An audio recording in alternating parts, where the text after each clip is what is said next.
Good evening, and welcome to the second of two nights of Planning Commission meetings for the month. Tonight, we have before us consideration of the bike element of the Master Transportation Plan, and we also have POPS, the Public Spaces Master Plan update, as well as Commission business. If you're wishing to speak on any of the matters before us this evening, please turn in a speaker slip to our clerk, Ms. Johnson, if you have not done so already. We are being streamed live, so as you're speaking this evening, you can speak into the microphones, and I would admonish staff and commissioners to move any cell phones from the dais as they can create some feedback with our microphones. So with that, Madam Clerk, can you call the next item? Our item begins with number 5 this evening. As the chair mentioned, the Master Transportation Plan, bicycle element, and adoption of an amendment to the MTP for Arlington County's Bike and Trail Network section. We have Richard Viola, planning staff from Transportation, to present this item this evening. Welcome back, Mr. Viola. Thank you. And also with me is Sarah Crawford, our Deputy Director of Transportation as well. So I have a condensed presentation, shorter than the one you've seen before, but I will go through it just so the folks who maybe aren't in the room can kind of understand what we're talking about. Oops, there we go. So just a little overview. This is just essentially what's going to be in the presentation. I'll skip through that. But we're undergoing an update of our Master Transportation Plan's bicycle element, largely because it is now more than 10 years old. A great deal has happened around the region and in the bicycling world that kind of has made this sort of outdated, and the need to kind of catch up to new technologies and changes that are occurring in sort of our local transportation culture as well. And just to kind of say that, you know, this is going to be the 4th bicycle plan for Arlington County in the kind of the history of Arlington. I think I've actually worked on 3 of them, but it's pretty exciting to kind of go, and this is something we only do every 10 to 15 years, so it is kind of important. And I want to say that bicycling, it's of significance to people other than even those who don't ride bikes, because it has a lot of benefits to the whole community, and those are health and air quality and transportation and just recreation, and just essentially it kind of makes a more livable place when you improve it. I also say that bicycling is very important to our multimodal transportation system. Without one component, none of the other ones really work quite as well. So how you get to transit for many people is they ride a bike. How they get home maybe is different from how they got to work, often different things like that. So important to point that out. And I'm going the wrong way. Just a little bit about our process. We began this in the summer of 2017 with a working group that was formed to kind of help the staff guide us through this. We did a lot of outreach at various stages throughout the process. All told, there were more than 60 presentations and meetings and outreach events, and more than 3,000 people we know have been involved in this process through either online surveys or in-person meetings and discussions, workshops, and such. And so we've tried to gather all that information in and take it in at various stages throughout the process to help staff craft the right kind of document for the community.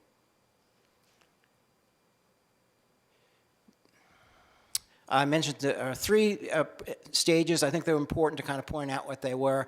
Initially, it was more kind of finding out what the interest was in the community in bicycling, and really what matters to them in terms of why maybe they aren't riding a bike, or what kinds of things we could be doing to kind of make it easier for them.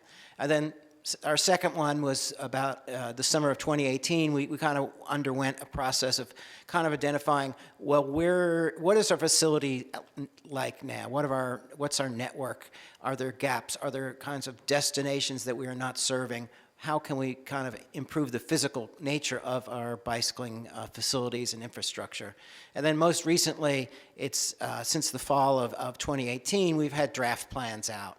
And we've been gathering community feedback at various points since that time and taking that in, and have made a number of changes, some of which I'll discuss tonight, to try to incorporate the kinds of revisions that people feel are necessary to have a plan that's going to be supported by the community. And I keep doing that. So this is about the draft plan. It has two parts. Essentially, it has a background and goals and policies which kind of lay out really where we want to go with our plan for the next 20 years or so. A lot of specific actions that the county should be taking, working with our partners around the region, with Arlington Public Schools and other kind of agencies within Arlington County to kind of get the improvements that we're looking for. And then the part two is very much the physical part, the infrastructural, that will kind of make it more easier, safer for people to bike out there.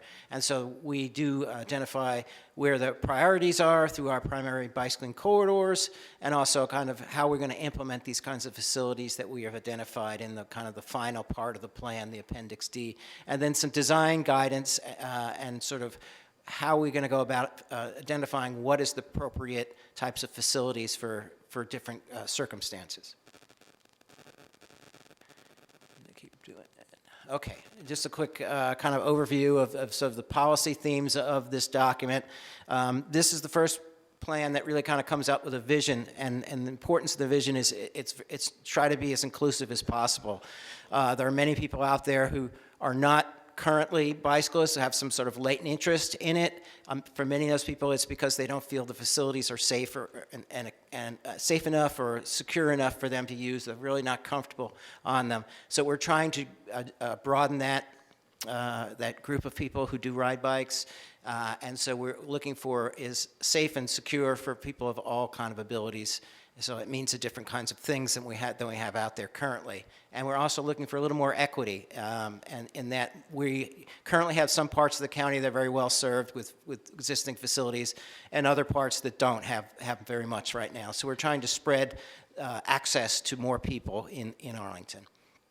Then, as I mentioned earlier, the goal is to provide the best possible infrastructure. It is not just painting a line on the street and saying things are done. In many cases, more than that is required. And providing better facilities will mean more people using them. We are kind of using this new term called low traffic stress, which is something that's developing nationally.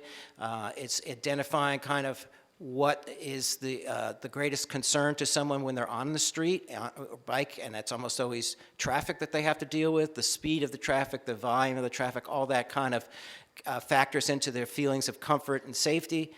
And trying to identify, how do you address that is either with facilities that take people away from the traffic or ones that provide some protection between them and the traffic.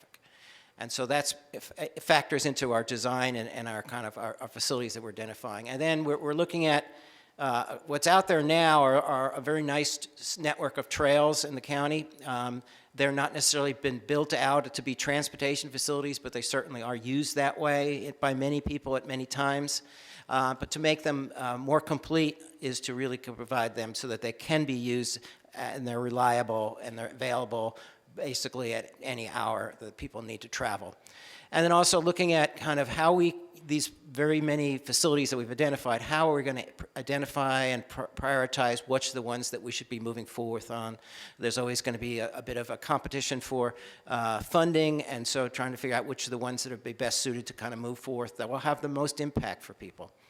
And then lastly, there's a lot of new technology that's out there, and we're trying to deal with things like electric-assisted bicycles, motorized scooters, and a lot of other sorts of travel devices that are out there now. They're very much involved in the bicycling facilities network because we see them out there. We're going to have to figure out exactly where it's the right place for them, and we're sort of working on that a little bit to the side of what we're doing here with the plan, but we're trying to leave that in our thoughts as we go through this planning, have been going through this planning process. so this is sort of my shorthand summary of what I just said, is there's a need to reduce the barriers, provide facilities that are really going to work for everybody, and that means going beyond maybe just painting a line on a road, and improving access, because there are a lot of places in the county that don't have good access today, and enhancing the connectivity, because we have some nice facilities that don't touch each other, and really making sure that that's what we get out. And we get into the region too, not just Arlington, that we have to make sure that we're making the connections across the river that are easy, and to our Fairfax County and our Alexandria neighbors and Falls Church. Our existing facilities are not always of the highest grade, and so a lot of what we're going to invest in probably is going to be improving them, what's already out there. And then making sure that, people kind of understand that there's choices that have to be made a lot of times when we're trying to figure out what to do, how to allocate space on a road, and that things that they may not see benefiting them directly, because maybe they're not riding a bike, maybe today, but those sort of benefits, the upgrades that we do for bicycling can benefit them as well, even if they're not bicyclists, because it improves their air quality, because it makes the street a little easier to navigate, or a little bit quieter, their neighborhood, those sorts of things. So we just kind of need to keep that in mind, that as we go through our implementation process, not everyone's going to see something in there for them, but it's always probably going to have some benefit to them if we do these projects. All right. So in our process of kind of reaching out to people and learning what's important to them as far as what routes in the county are that they want to travel to, what are their destinations, where are the gaps and such, we really kind of came upon this idea that there are really a number of primary bicycling corridors. These are places that people want to use because they get them to where they want to go in Arlington or to our neighboring jurisdictions pretty easily, in terms of they are the most direct routes. They cross the county in many regards. And so these are important routes that we need to prioritize our improvements upon. And they have a variety of different kinds of facilities today. Some of them are existing trails, such as the Custis Trail, the WNOD, very high quality and service people well. Others are maybe less complete, such as Arlington Boulevard, which has a trail in places, and other places is pretty much, you have a really hard time navigating along it. And then others that are just arterial roads, Glebe Road being an example, which don't necessarily have any bike facilities today, but it's a corridor that people would like to be able to ride along, or if they can't ride on it, they're going to ride next to it and find a place that is a safe and comfortable place that they can ride and still get to those destinations along that route. Keep doing that. So part of our plan is this proposed bikeway network, and this is the part that actually carries over to the Master Transportation Plan map as well, which is another action that we'll be proposing the county board take when they adopt this plan. And so as I went through, there are reasons for the proposals, projects that we have identified. Those are essentially to improve the connectivity of the system, provide access to all parts of the county. We definitely looked at where the schools are, where the community centers are. Can we provide a good access way to those places? We wanted to make sure that we cross the significant barriers. Those are generally the GW Parkway, I-395, highways that are hard to get, limited access highways that are hard to cross otherwise. I mentioned the arterial roads, which may or may not get high-quality bike facilities on them, but if not on them, we want to make sure that we're very close to them and parallel to those corridors, similar to what we've been doing with Columbia Pike, where we've been building parallel bicycle boulevards through much of that same area. And then there's a lot of good bicycling streets in the county, and many of them are the streets people live on. We just want to make sure that some of them need a little bit of enhancement. Sometimes a good street could be made better by providing a better crossing of an arterial road, or that may need a little bit of wayfinding signage or traffic calming or something to kind of enhance it so that it's a more desirable and more comfortable route for a person to bike on. And so kind of lastly, that oftentimes what prevents you from having that sort of low traffic stress route to wherever it is you're trying to go is you have to cross a couple of major roads. And so in many of those cases, we would need to kind of upgrade what we do as far as those crossings. It could be a new traffic signal or a new kind of flashing beacon or something of that nature that makes it easier to get through and across that intersection. Just a little bit about facility proposals. This is kind of a list of some of the highlights, I would say, the most significant ones.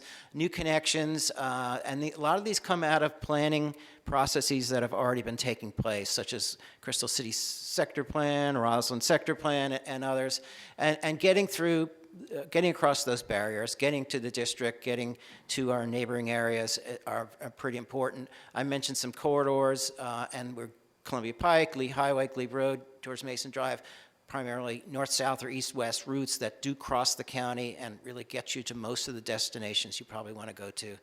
And then our trails. Our primary trails are the ones we're focusing on more than anything. Arlington Boulevard, I bring up a lot, Custis, WNOD, Bluemont Junction. Some of them need some upgrade, and many of them have been built 30, 40 years ago, because we've been working on this for such a long time, and just making sure, bringing them up to the kind of current standards, making them so they're accessible and usable year-round, and even in the evening when people want to go places still, but the sun may be down. And so this kind of brings us to sort of implementation. So as we get into the implementation phase after we've adopted our plan, we need to think about how we're going to kind of deal with some of the major challenges we're going to have. I think a lot of them are going to be around implementing our on-street facilities, protected bike lanes being sort of the goal now, beyond just painting a line on the road. We want to make sure there's more separation. People have a little more safety, a little more comfort when they're on the street. And trying to figure out how we're going to allocate space on those roads. And so that's going to come up often. Again, we're at this point not designing these types of facilities. We are just sort of identifying them and sort of prioritizing them in the document. The design and the actual implementation process follows and will certainly involve a lot of public engagement and decision-making that has to be done based upon a lot of data that we still have to collect and such. So, and then also finding funding is always going to be a challenge. There's a lot of transportation needs around the county and around the region. We'll be competing for a lot of those, but because we have a lot of things we've identified, there's going to be expectations that we'll be moving on these and trying to get them implemented in the short term. Also, kind of our existing trail system, I've mentioned on a couple occasions, has some deficiencies or to bring it up to the kind of the standards we would like to see for safety and for kind of daily year-round use. May involve some widening, it may involve some lighting, trying to figure out where the appropriate places are for those improvements and how to go about doing that in a way that is going to be efficient as well as preserving of the natural area around those trails. So we need to kind of work through that kind of a process too as we do the implementation. And then getting beyond Arlington is going to involve a lot of regional cooperation, something that we do on a regular basis, but I think it takes a lot more attention to it because everyone's kind of involved in this, and includes the National Park Service, it includes the Department of Defense in some places, VDOT, Northern Virginia Regional Parks Authority, and the other local jurisdictions too. And then, as I mentioned earlier, we have this kind of recent challenge of these new types of users of our streets and trails, and really where do they belong, and how are we going to regulate them going forth. So just to kind of summarize, there are a few issues that have come up in our kind of review over the last month or two. The primary one that has been talked about was about a trail proposal for the Arlington Hall area. Is Alcova Heights neighborhood is most involved in that.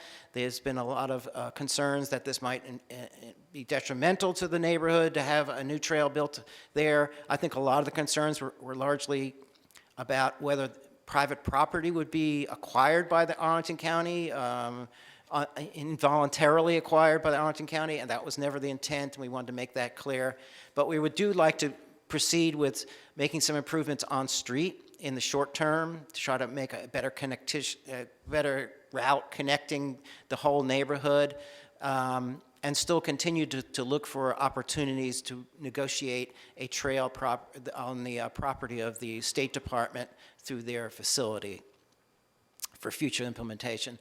Alcova Heights Park, this is sort of a kind of a related concern because there is this kind of a loss of some other trails within the State Department property, NFATC property.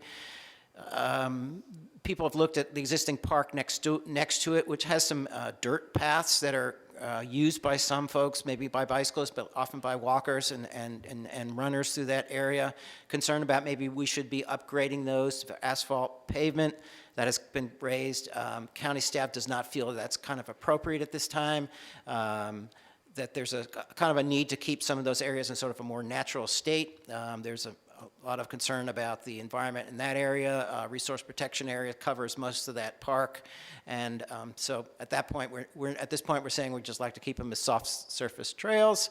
A lot of concern raised about different aspects about potential impacts of proposed trail projects on natural resources, and some of the proposals have brought some concerns, and so we've been trying to deal with them by removing some, or we've removed one project that kind of had a significant concern, and altered several others to try to change the alignment to avoid some of the more sensitive natural areas, and to provide still an opportunity to make these connections that we feel important for cyclists and pedestrians, but to do it in a way that is more respectful of the local environment. And as I mentioned, that all these projects still need to be designed, and they still need to go through an environmental review process, so we're going to recognize that. Another item that came up more recently is regarding the WNOD Trail in the Arlington East Falls Church neighborhood. There's a short section where the trail ends and becomes a local street, North Tuckahoe Street. There's also North Van Buren Street that's used by a lot of folks, bicyclists, pedestrians, who use the WNOD Trail, 2,000 to 3,000 users a day in many cases. And that's difficult for those people who live on those streets, largely because they're not well built out. They don't have sidewalks on most of the route. They don't have other sorts of facilities that would accommodate those kind of users. So there's an interest in looking at an alternative path that would kind of connect up the trail so that it doesn't involve people going down those streets who want to just use the WNOD Trail. So we're going to see if we can do a feasibility study of what that connection would be, and also to kind of look at kind of short-term improvements for safety that could be implemented in the next year or so. And lastly, I've kind of put this one other item in, some concern raised about whether this document and the Public Spaces Master Plan, which we'll be speaking about a little later, are really kind of are they along the same lines? Are they in accordance? And so staff has been reviewing both documents and other documents too, Natural Resources Preservation Plan and others, to kind of look at them and try to figure out, is there any changes that are needed to refine our language to kind of have better agreement between them? And we're pretty much of agreement that we're there. We've made a lot of changes. There may be some minor tweaks that could be done to kind of clarify that a little bit. So that's essentially my presentation. I'm happy to respond to comments. Thank you, Mr. Viola. Ms. Crawford, do you have anything to add? Okay, thank you. Madam Clerk, do we have any public speakers? We have 5 speakers this evening. Our first speaker is Connie Erickson. She is followed by Audrey Clement. Welcome, Ms. Erickson. Hi, my name is Connie Erickson. I'm here on behalf of Audubon Society, Northern Virginia. We submitted comments on the initial draft of the bicycle element and have submitted written comments on the revised bike plan. We support changes made to the original plan to eliminate the proposed Claremont to 4 Mile Run Trail and to move the proposed Glen Carlin Hospital Trail out of Glen Carlin Park. We opposed both of those proposed trails because they would have harmed sensitive natural resources that were clearly identified in the current Natural Resources Management Plan. Those were necessary and appropriate changes. As you know from our past comments, we continue to have concerns about the loss of habitat that wildlife depends on in Arlington's parks from possible widening and lighting of the W&OD and 4 Mile Run trails. Our experience so far is that plans for bicycle facilities take natural resources into account as a secondary matter, and we believe strongly that the limited natural resources in Arlington's parks need to be taken into account early in the planning process for any trail changes, including upgrades. Accordingly, we have proposed a few relatively simple amendments to the bike plan to require that trail widening and lighting plans take into account the goals and standards set by the updated Natural Resources Management Plan, which will follow adoption of the PSMP. We also have recommended a revision to raise the priority of preservation of natural resources in the criteria for project prioritization. You should have all those comments in writing. Thank you for your consideration. Thank you, Ms. Erickson. Audrey Clement is followed by Danielle Argoni. Welcome, Ms. Clement. Welcome, members of the commission. I'm Audrey Clement, and the independent candidate for county board this year. The Bicycle Advisory Commission has advised you that it is necessary to widen bike trails in county parks to handle a growing population of bikers. This is the same mantra used to widen highways in Northern Virginia with the same result: more congestion, unsafe conditions, loss of wildlife habitat, and excessive runoff. Dr. Bernard Byrne, a longtime community leader and avid cyclist, recommends the following amendments to the draft bicycle element to protect Arlington parks from overzealous cyclists. He has forwarded an exhaustive rationale for these changes to the commission. As an Arlington bike commuter myself, I endorse Dr. Byrne's recommendations as follows.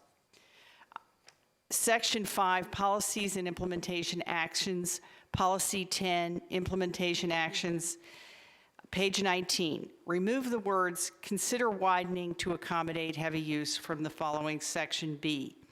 Review multi-use trails with width standards, consider widening to accommodate heavy use, allowing narrow 8-foot width trails for lighter use and smaller footprint.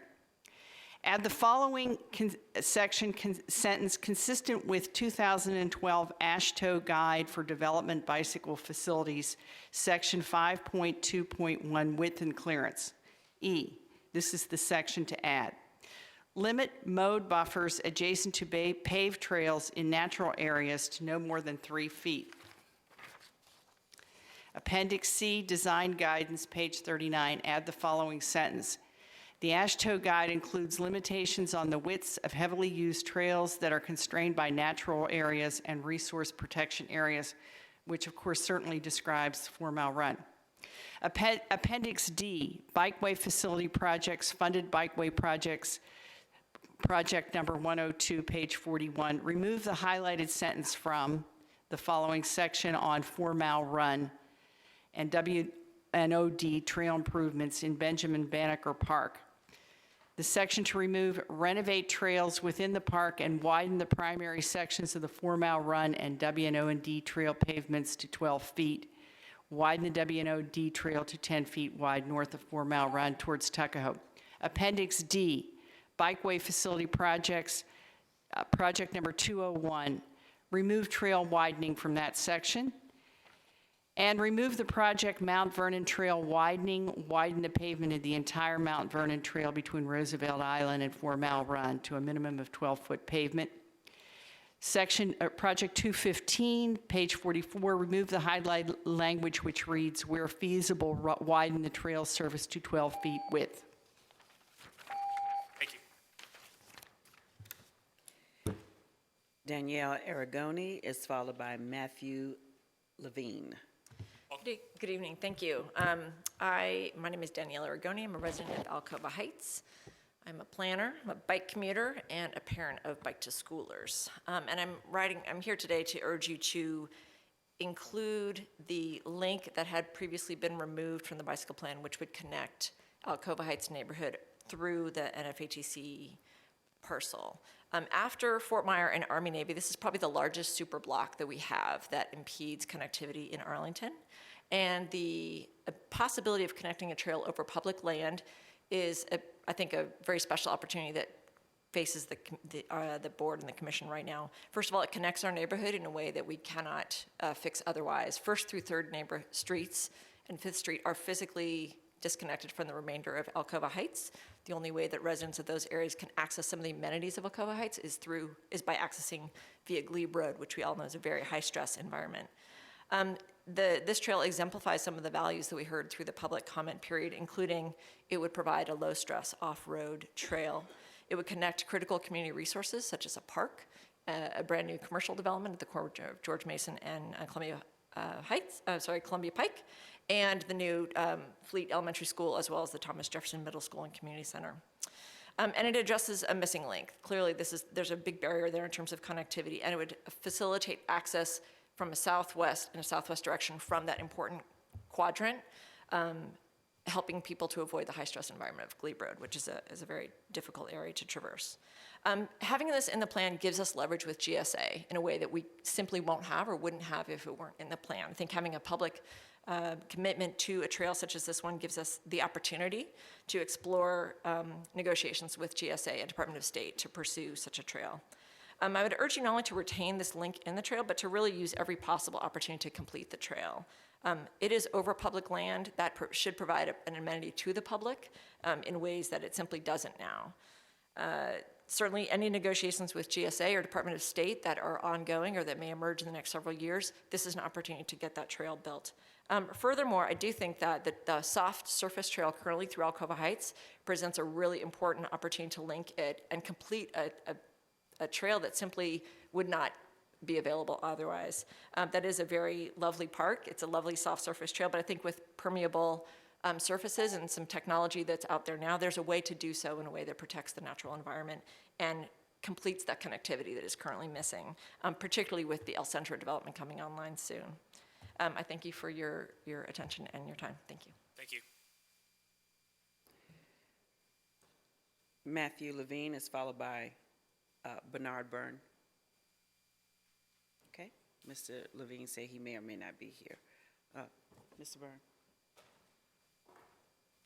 Dr. Byrne, welcome. Hi, I'm Bernie Byrne. Audrey has told you some of the things in my plan that I've said. You have my letter. I just want to emphasize some of these things.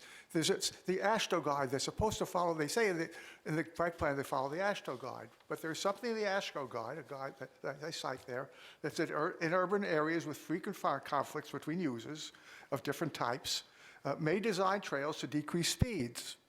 Well, obviously, when you widen a trail, you're designed to increase the speed, and it simply means conflicts. People walk side by side, and other people speed. And when you walk side by side, people on one side of the trail speed in the opposite direction, and the other people speeding and right toward them, and bingo. So that's why you don't widen trails. But it's in the AASHTO guidelines. Somehow they always ignore it. They never mention it. You don't see it because they don't talk about it. And this is what has driven this plan.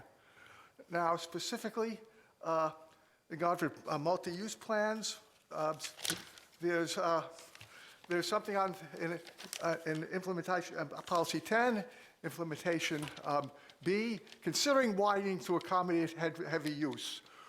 So that's the information action 10.1. You don't, that's just bad. You don't consider the widening to accommodate heavy use. That's against the AASHTO standard, period. Then it says, there's something I say Audrey mentioned, add section F to that one. This is, again, policy 10. Limit mode buffers adjacent to paved trails in natural areas to no more than 3 feet in width. This is consistent with the standard for width of buffers in AASHTO. And there's no problem with it, really, except right now, the people on W Trail, the mowers are just mowing as far as they go and destroying part of natural area. You can see that on W Trail. Okay, so that's the general things. To get on to the specific things, something about 1.02, this Appendix D, 4-mile run or trail improvements in Benjamin and Banneker Park. And it says that these are ones that are funded. It says there, widen the primary section of the trails of W&D to 12 feet. Well, and then widen the deputy trail for 10 feet. The fact is, this is not, it's been funded, and this is plain wrong. Right now, they've done an environmental assessment, which E2C2 is reviewing. E2C2 is asking to justify this widening.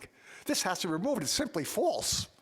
I mean, that's what you get in this plan. A lot of false assumptions, simply false statements. Okay, the other plans, the other statements I've said, a lot of things are already in there. I just want to mention there's one in there toward the end that says 2-30 on page 46. 8th Road, North Bluemont Park connector. Pave and improve an existing access route that links 8th Road North to near Lexington Street, W Trail in Bluemont Park. If you know where this is, right, it comes in right near the caboose. It's a short trail section that would link a local street to that. There's already an existing connection right there to Wilson Boulevard from the W Trail. It's useless, it'll destroy the environment, and it's going to cost money. Dr. Byrne, thank you. Take it out. Yeah, that's fine. No, Mr. Levine, welcome.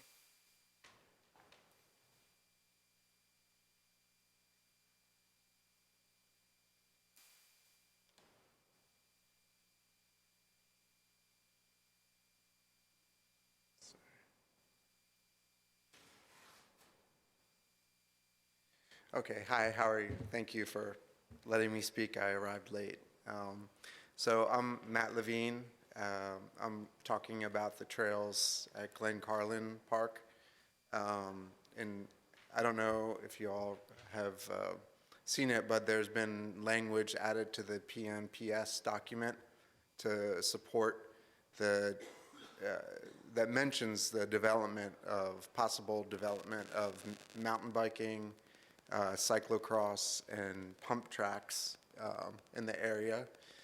And I would encourage you guys to strengthen the language in that document, because it says, I'm sorry, I don't have it right in front of me, but it would need a wide, county-wide support, and it voices skepticism whether mountain biking should happen in the county.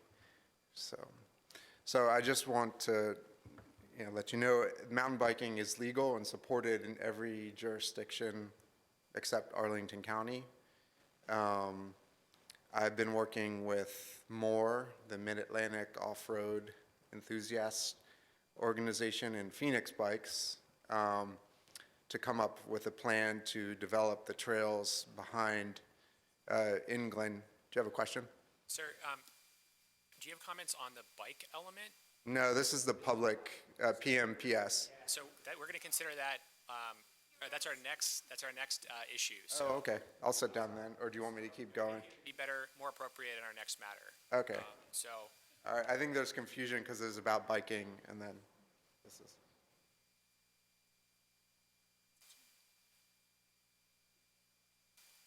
I think it actually would be more appropriate for the next matter. I think I want staff for that matter to be able to hear your comments if there's anything for them to respond to. So About that. no, that's perfectly okay. So we encourage you to stick around, Mr. Yeah. Levine. You thought you were late, but you're early. So is that our last public speaker? All right. Now I'd like to any commissions who heard this matter. All right. Now it's before the Planning Commission. I'm going to go now to Commissioner Lentelme for a Transportation Commission report. Excuse me. Yes, this did come before the Transportation Commission last week.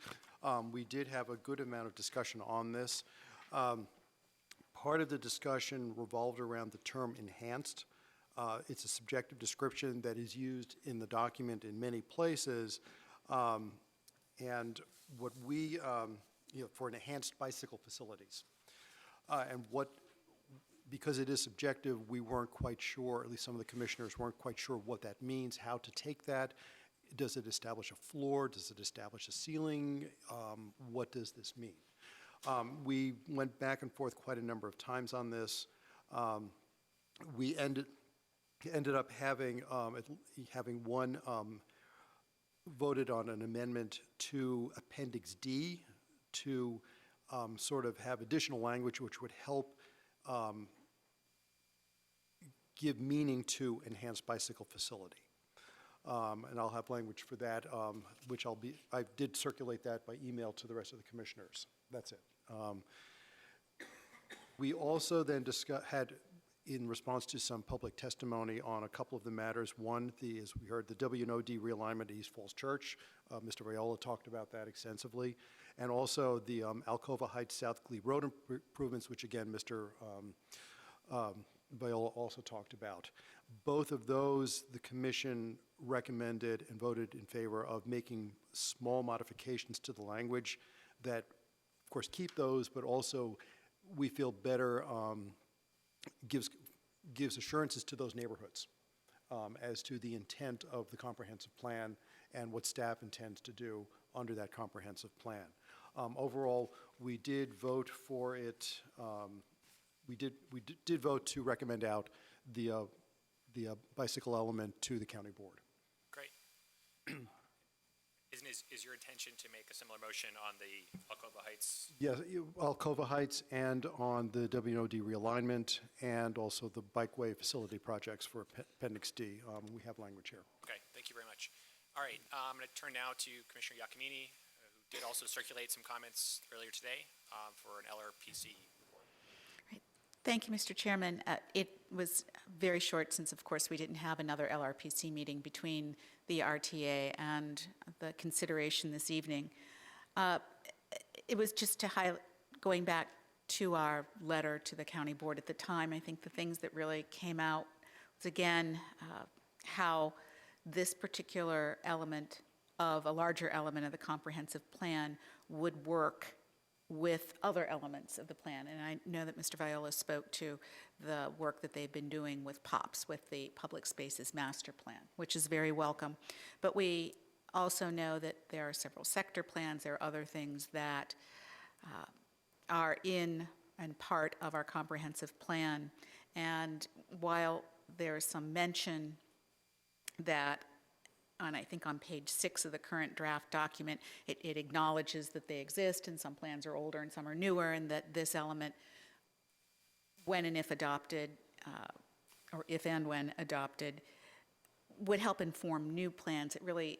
It doesn't really say what controls. Now, granted, we may not want to do that, but I just want the commission to be aware and to think about this, because it has been something that NAOP and other folks have said, when developers come in to do a plan, they're not quite sure what to follow. Is it the current streetscape? Is it the sector plan? Is it the newly adopted bicycle element? What is it? And I get that. So it's always good to think about whether we need language or just how staff will think about guidance whenever staff all gets together and discusses a project.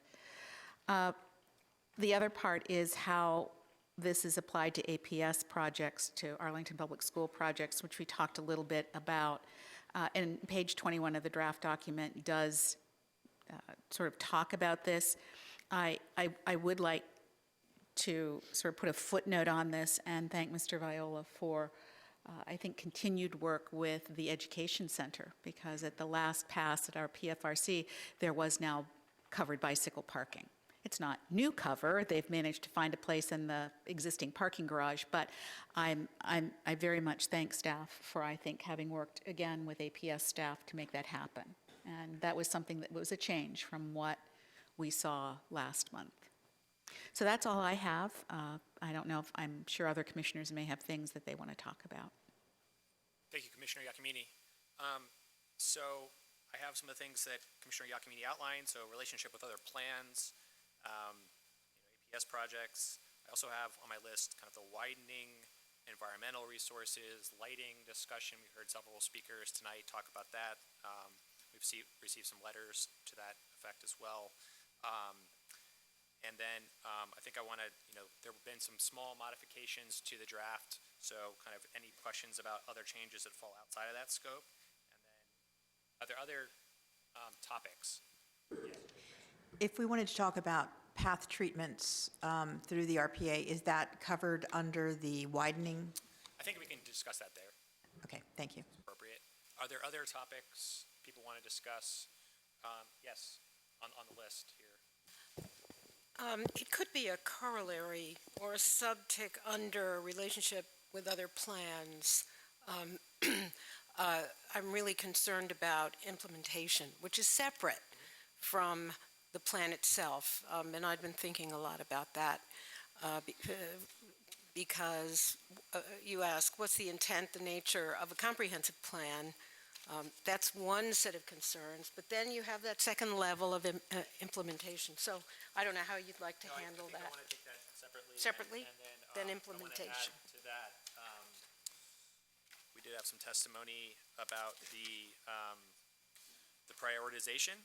Yes. So that's page 30 of the draft, so we can have implementation, prioritization Okay, very good. as a separate. And then, are there others? Yes, Commissioner Yakamini. I would like staff to speak to the Arlington Hall Alcova Heights issue that was raised by a speaker this evening. I know that we have some in our staff report about it, but just to have a small presentation on it and hear staff's thinking would be appreciated. Good. Yes, Commissioner Ricks.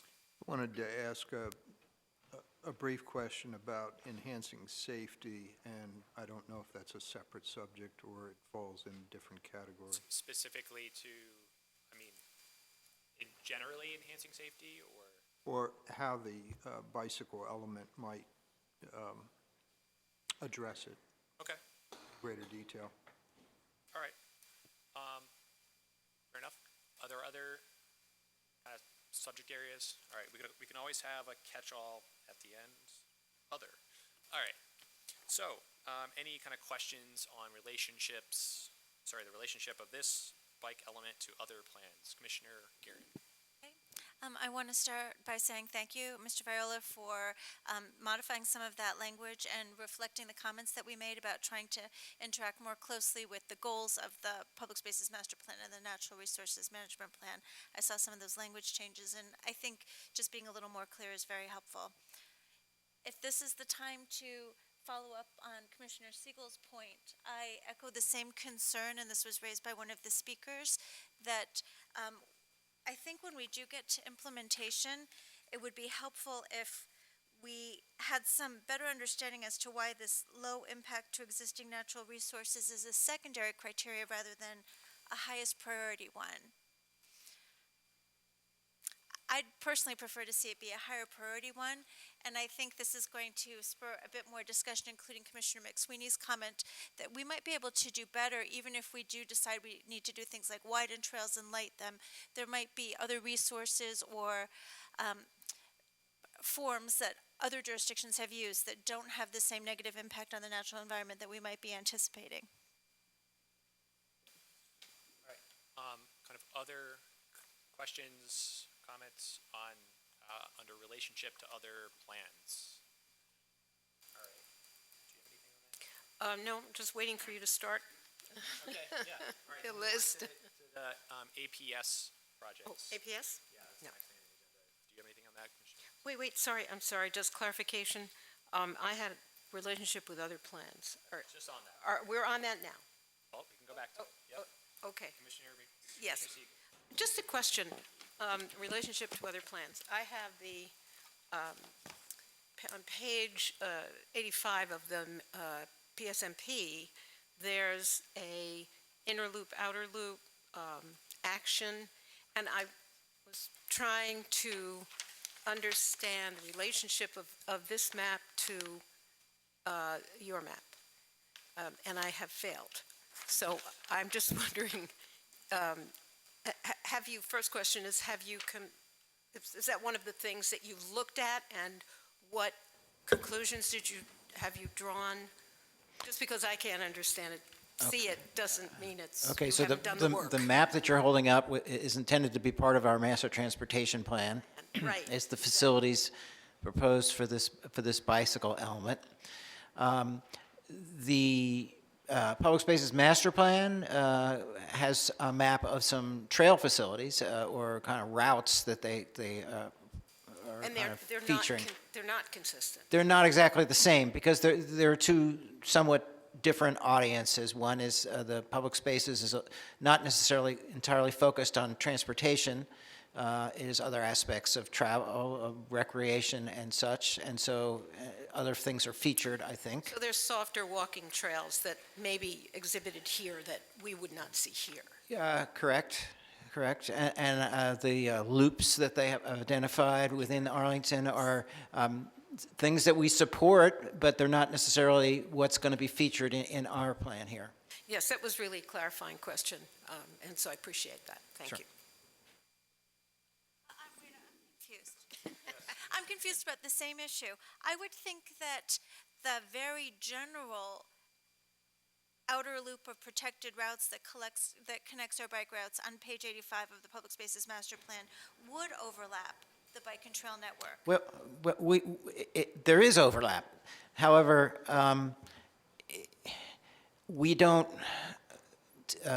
since we're kind of looking at more getting from point A to point B with the transportation plan, the loop necessarily, someone riding a loop doesn't necessarily get you from A to B.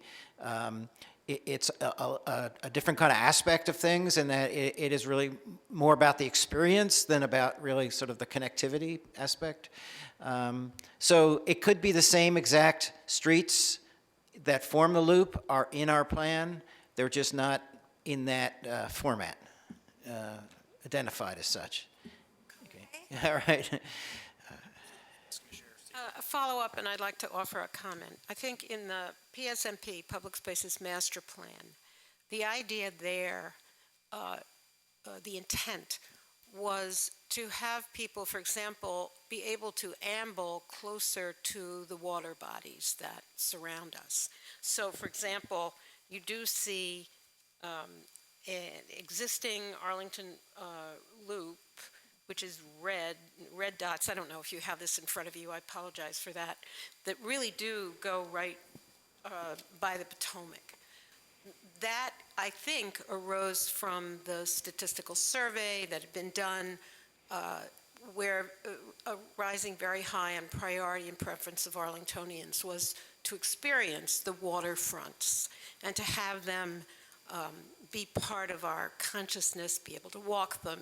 So that really is a different intent than what you see here in the master transportation. And so there's no need for them to be completely overlapping and consistent. But clarifying what the intent of either plan is, I think is helpful. So thank you. Okay. And I also just did want to jump in and thank you very much also for going the extra mile, which I think we encourage you to do in comparing the two plans. It's very helpful. Thank you. Yeah. You're welcome. I know that we're just at the identification. I do want to talk more about these two maps, because I want to be very clear, because it might be, but I don't think it is yet, how they match and how they don't match and what their intent is. And whether it's because perhaps in the Public Spaces Master Plan, it talks about multi-use trails. Is that the difference? So you don't feel No, that actually, we use the same term for our trails. The was Custis Trail is a trying to give you an multi-use out there, but yeah, that I know. didn't work. And not okay. So, because it says on page 85, it says the Arlington Loop is not easily accessible. A new outer loop takes advantage of existing trails and incorporates new trail segments along the enhanced bike routes, which would extend across the north and provide additional loop options. So we mentioned bicycle, we mentioned loop. So if it's in here, again, on what's in the bicycle element, we should be able to draw sort of the same. Why wouldn't we be able to do that? The words match, the pictures don't. Sorry. Okay, I'm looking at it here now. Oops. So Irina probably has a copy, most of what you see in the colored lines that form the loops are facilities that are identified in that map that was held up earlier.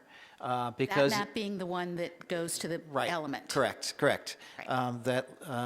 So it is trails that are established, like 4 Mile Run, WNOD, Custis, Mount Vernon Trail, and a few others. And so those are here in this. The broad blue line. Right, the broad blue line, I'm not as certain where it's really kind of identifying a connection of, I think, some points on the northern end of the county. And those could be following facilities that are identified in this MTP map. It could be Williamsburg Boulevard with the bike lanes on it. It could be Military Road with the bike lanes that are on that. And so since I think there's a very much agreement between the two, they're just not set up in the same format. And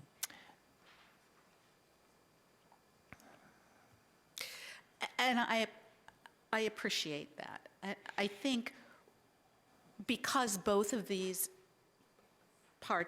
elements of the comprehensive plan happen to come together on the same evening and the same board meeting, it's making us look at them together a little more closely, perhaps, than we might have if they had come separated by 6 months. Right. And so it gives us the opportunity to sort of look at the MTP map and say, and because I think what I hear you saying is everything that's in the broad blue notion of the outer loop from POPs is actually on the MTP proposed bike and trail network. It just doesn't exactly look like it. I think so. I think this, the Public Spaces Master Plan, outer and inner loops, those blue and yellow lines are somewhat conceptual, but they do seem to follow routes that we have already established in the Master Transportation Plan. And so this begs the question as to the use of language between the two plans. And this goes to how elements in the comprehensive plan speak to each other and are easily translatable across the elements. Because, again, it talks about multi-use trails. You talk about multi-use trails in the bicycle element, but this talks about the inner and outer loop, which are terms that you do not necessarily use.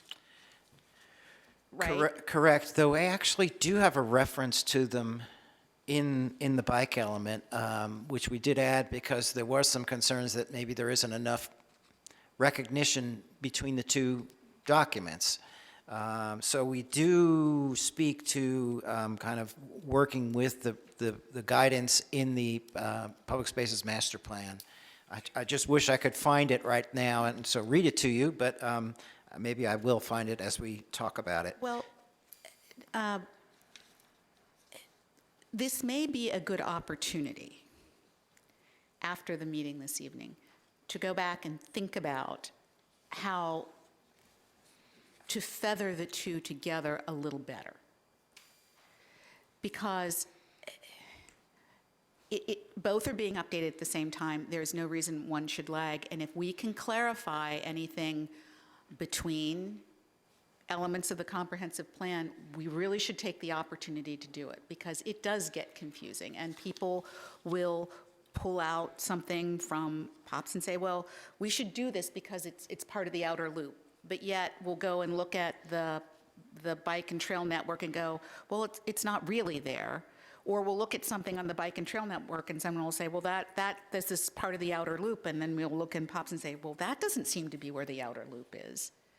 If there is some way to insert in perhaps the bicycle element, maybe because it is more specific implementation than what we have in POPs, right? In POPs, it's a little more, it's not as detailed of a map. It doesn't call out all the segments. It does in yours. So if yours could point out a little more that some of these are what fulfills or what relates back to the Public Space Master Plan would be helpful. Mr. Viola, it's on page 17. Thank you. Under policy 8A. The last sentence there says implement the inner and outer loops as specified in the Public Spaces Master Plan. So That's very it's specific. not in the map, but I understand. I have a question. Anything further? And so I did see Commissioner Hughes and then I will come to you. So, if my memory serves me right, and I think the 2 years we've been hearing these competing sort of plans come forward. There was a conversation earlier that the lines for the outer loop through North Arlington were difficult or too specific, and we then made it a more general sort of swath, and that, see, I'm seeing the head nods back there, which makes me remember that this conversation did occur. And so, there are three, your map is very key. There's definitely a gap. You can't really get there. You can't make the full loop without intersection improvements or a new street or new plans. And there's three real possibilities up there that, you could go the short one, the really long one, the mid-size one. I don't know the best way to do it, but I think that we also should acknowledge, as we move forward, these, what may work in one plan, I'm reminded of the guidance we had for the Special Glove Study Plus with its transportation arrows and our difficulties in interpreting the site plan.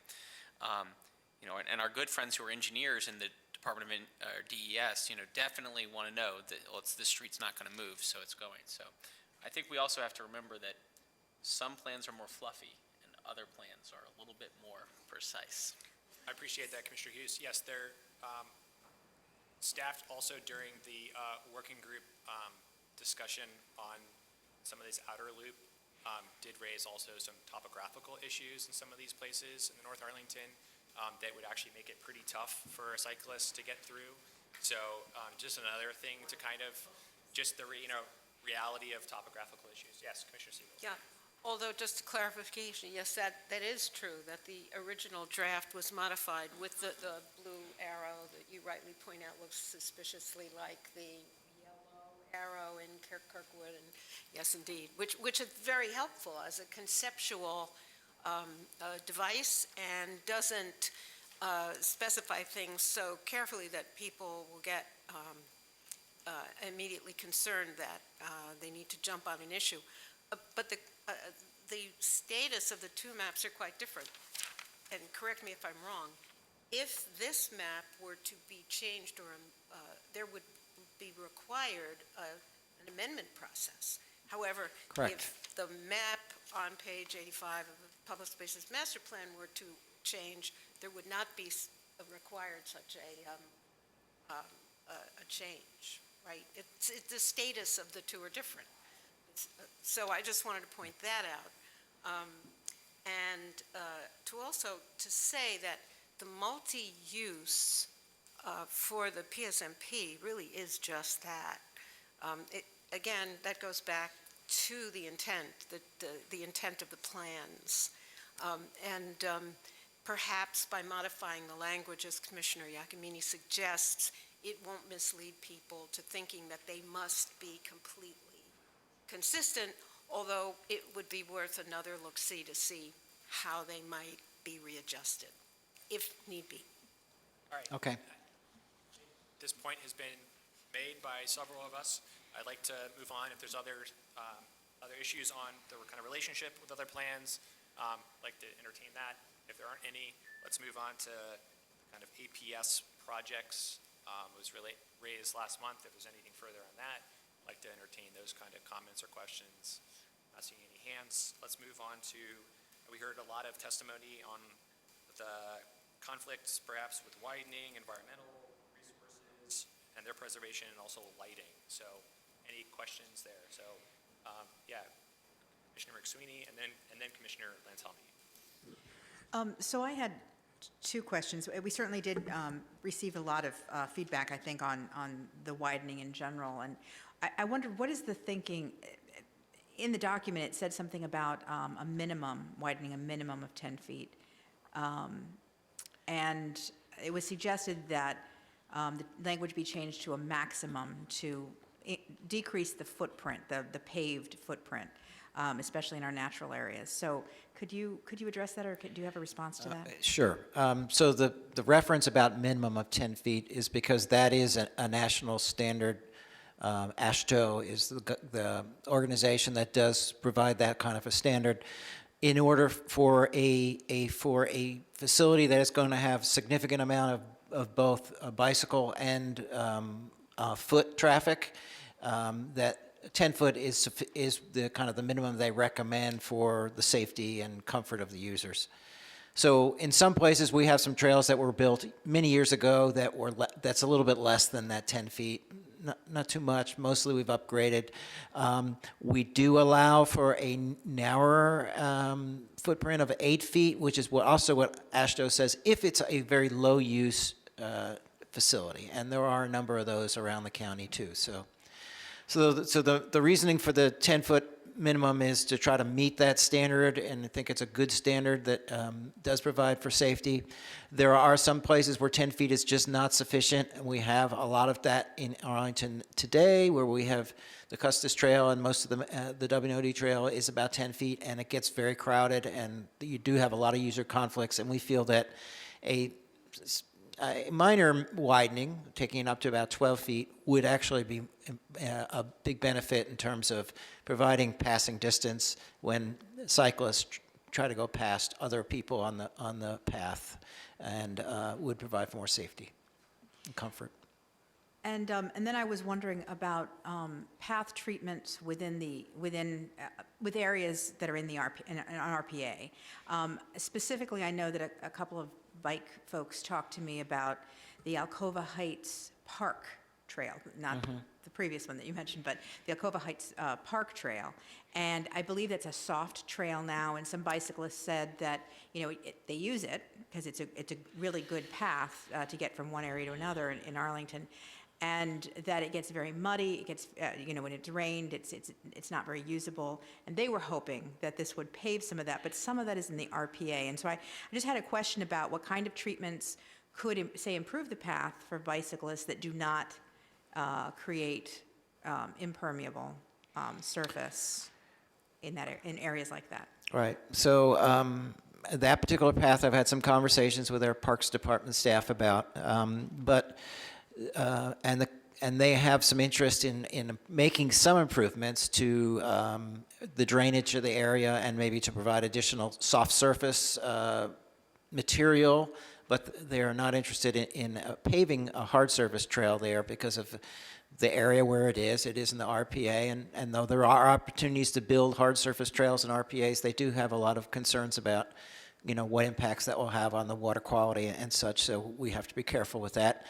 But they also feel that as generally a hiking trail, it has a significant value to that park, and to change the nature of the trail to make it a hard surface trail, may invite more bikes and other people to use it, will actually kind of detrimentally affect the users of that park, who kind of enjoy that kind of hiking, quieter kind of activity. So in that case, our path, we're not proposing to make any changes as part of this plan to that path in that park. Although you indicated DPR might make some changes just to make it more. They indicated they would like, as part of their upgrade of that park, which is in the planning process right now, they would try to make some softer kind of improvements, and things that are permeable and are kind of, will maybe address some of the sogginess of that existing path. So I appreciate you're trying to achieve a balance, and I mean, I certainly know, since I'm more of a walker than I'm a biker, that there are conflicts that do arise. So I appreciate the fact that we are trying to achieve a balance and let everybody enjoy those trails. Thank you. Thank you, Commissioner McSweeney. Commissioner Erlin-Telmy, and then Commissioner Gearing. Trail width was a topic at the Transportation Commission also. We had similar comments both from the public in testimony and written submissions. We did look at it, and we heard the same thing. We need to balance, especially when you're dealing in sensitive areas, either the RPAs or in park areas. It's competing goods. What's best? These are all laudable goals that the county wants to, and we as citizens want to advance. It's going to have to be a balancing, and that's where I think Transportation Commission pretty much came out.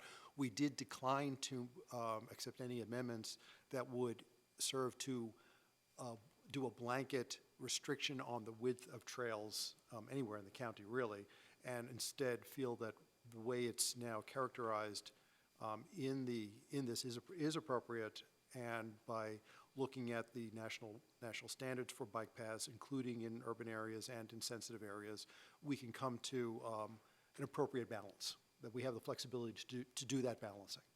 Thank you. Commissioner Garrett, and then Commissioner Hughes. Thank you, Mr. Chairman. I appreciate the comments of my fellow commissioners, and in keeping with this discussion, I just want to raise a couple of questions. I'm not going to be making a motion, but they're really just for purposes of having them be on the record. When we talk about widening the trail, I'd like to know what the process is for determining how long we widen it for. 12 feet from 10 feet, depending on how far that is, could really result in a significant loss of otherwise casual use open space. And so how do we determine that? The other is, I'm sure that you and Transportation Committee and Bicycle Advisory have already thought of this, but when it's crowded, is the goal to address the crowding in a way that speed is consistent along the way of the path? Or can we just accept that there are going to be some areas that are crowded and just address that without widening it? And if we do have to address it without widening it, could we have a little offshoot that's maybe a mulch trail for people to walk on and the bikes stay on the paved part? Could we do something like a boardwalk if it's an area that floods or plants could grow underneath it? I just don't want to assume that the only way forward, if there's a backlog, is widening it. And I do think that the language in here gives you that opportunity, if I'm reading it right, to consider widening. But I guess I'd also like to consider other ways of addressing that. But would you just clarify, is our goal to make sure that the speed stays consistent? No, not really. The goal really is about safety and comfort of the users and try to address some of the conflicts that occur today. Speed is not the primary interest. Making it faster for people is not a primary interest, and I don't think widening necessarily does make people go much faster, but really it's to provide a little more space, a little more separation, so that someone who is riding a bicycle and going faster than a person walking can do that, can pass them in a safer manner. Yeah, I mean, as context, our bike lanes are normally about 5 feet wide, right? And Typical, yeah. So it gives you some context of having, users pass each other. Commissioner Hughes, and then Commissioner Siegel. I just sort of speak, I don't have a motion, but I want us to be careful as we think about these and make statements and consider it. The opportunities, our best trails, WNOD, for the most part, are built in RPAs. They sit next to a flooding stream for a reason, because nobody else builds there. It's the truth. It's going to flood at some point in the future, and it will not be damaging to property that's of permanent nature. But our ability to connect areas that are currently broken apart in difficult topography are almost all going to hit on either RPA infringement in some way, shape, or form.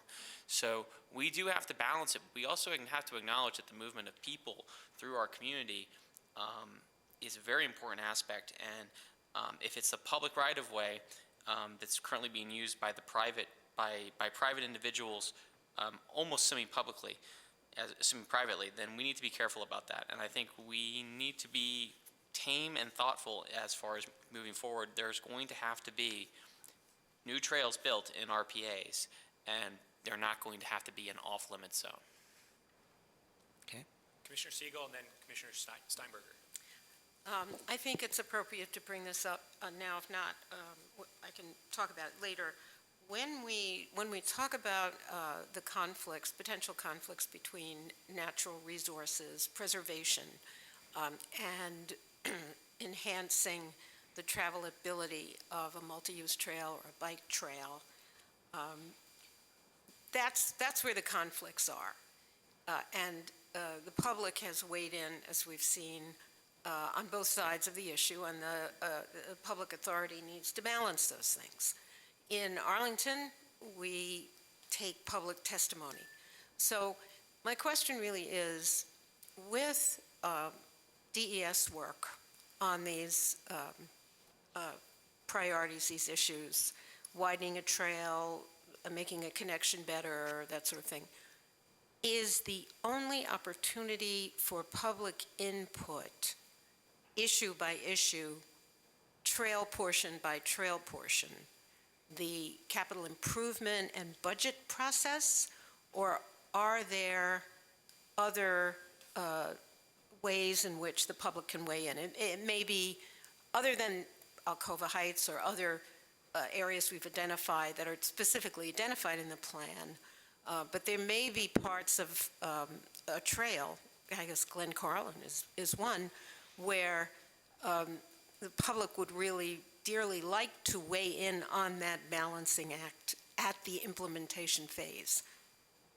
When does that happen? Well, there are public engagement activities around every project that gets undertaken. Not only through the budget process. Correct. I mean, that is one, but they do happen after that, and those usually involve bringing in the stakeholders. Often those are neighbors and users, and they come in, and there are some plans presented by staff and opportunities for people to provide comments on those plans, and eventually a project will probably get identified that will go to the county board for funding, and that might be another opportunity, or may come to a commission for review. And so all those sorts of opportunities exist with every project that we undertake. Any opportunities throughout the recreation and building of the trails? Correct. Rebuilding of the trails, okay. Commissioner Steinberger. Thank you, and thank you for the presentation, Mr. Viola. I think this is very fascinating. I am not myself much of a biker because the last time I did it, I crashed and broke my elbow, but I respect other bikers. So I do appreciate the interest and endeavor we're taking to make sure that Arlington has an active biking community and that those resources are accessible to people who want to use them in a variety of ways, whether it's for commuting or kind of general recreation.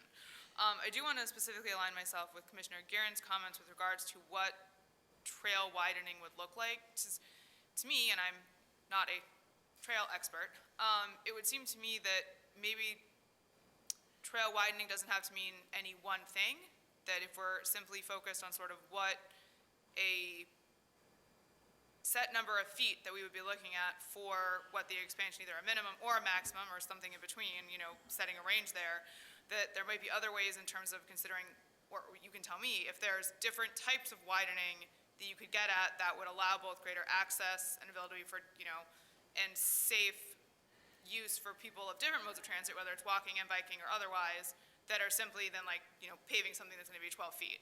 And I kind of wanted to hear if I'm right in thinking that, or if that's off base, and there is kind of only one way. Well, I think it needs to be considered along a lot of the routes. We have done some things in the past where we've tried to create sort of a parallel route. Maybe it's a shoulder that is a soft surface, and so that a lot of times runners and walkers prefer that kind of surface to travel on. So there may be opportunities even to create sort of a parallel route, or some places where we do actually have trails that are kind of essentially parallel, a 4-mile run and the W&OD parallel each other in some places, where we try to kind of focus walking on one route and bicycling on another, so that they're a little more compatible. You maybe don't need any more additional width in that sort of a situation. And there are things that we're sort of conceptualizing that between the park staff and DES staff, but maybe some of those things that can be done in the future, because we're certainly going to not be able to widen everything, nor do we necessarily want to, and try to figure out ways we can address some of those user conflicts, maybe through some more creative approaches. Yes. So on that notion, and I appreciate that kind of analysis, and that is a thought process that's already going on there in terms of also involvement with Parks and Rec. But I would certainly hope that in the context of that the impact on sort of nature's creatures, as it were, and what that's going to look like, that is part of the conversation, and I hope that it is going forward, because I think that certainly is an added benefit to the reason people use these trails the way that they do, and that simply widening them so that people can go faster, or more people can kind of, if there's congestion points, we're kind of easing those, then I think you're also going to be easing congestion by fewer people wanting to use the trails if they're not able to kind of enjoy nature as intended, or as, they have previously experienced it. So just something to think on. Yep. Thank you. Okay, thank you. Commissioner Latelmi and then Commissioner McSweeney. Yeah, I just want to, as Mr. Viola noted, there are trails that have that hard and soft on the same trail.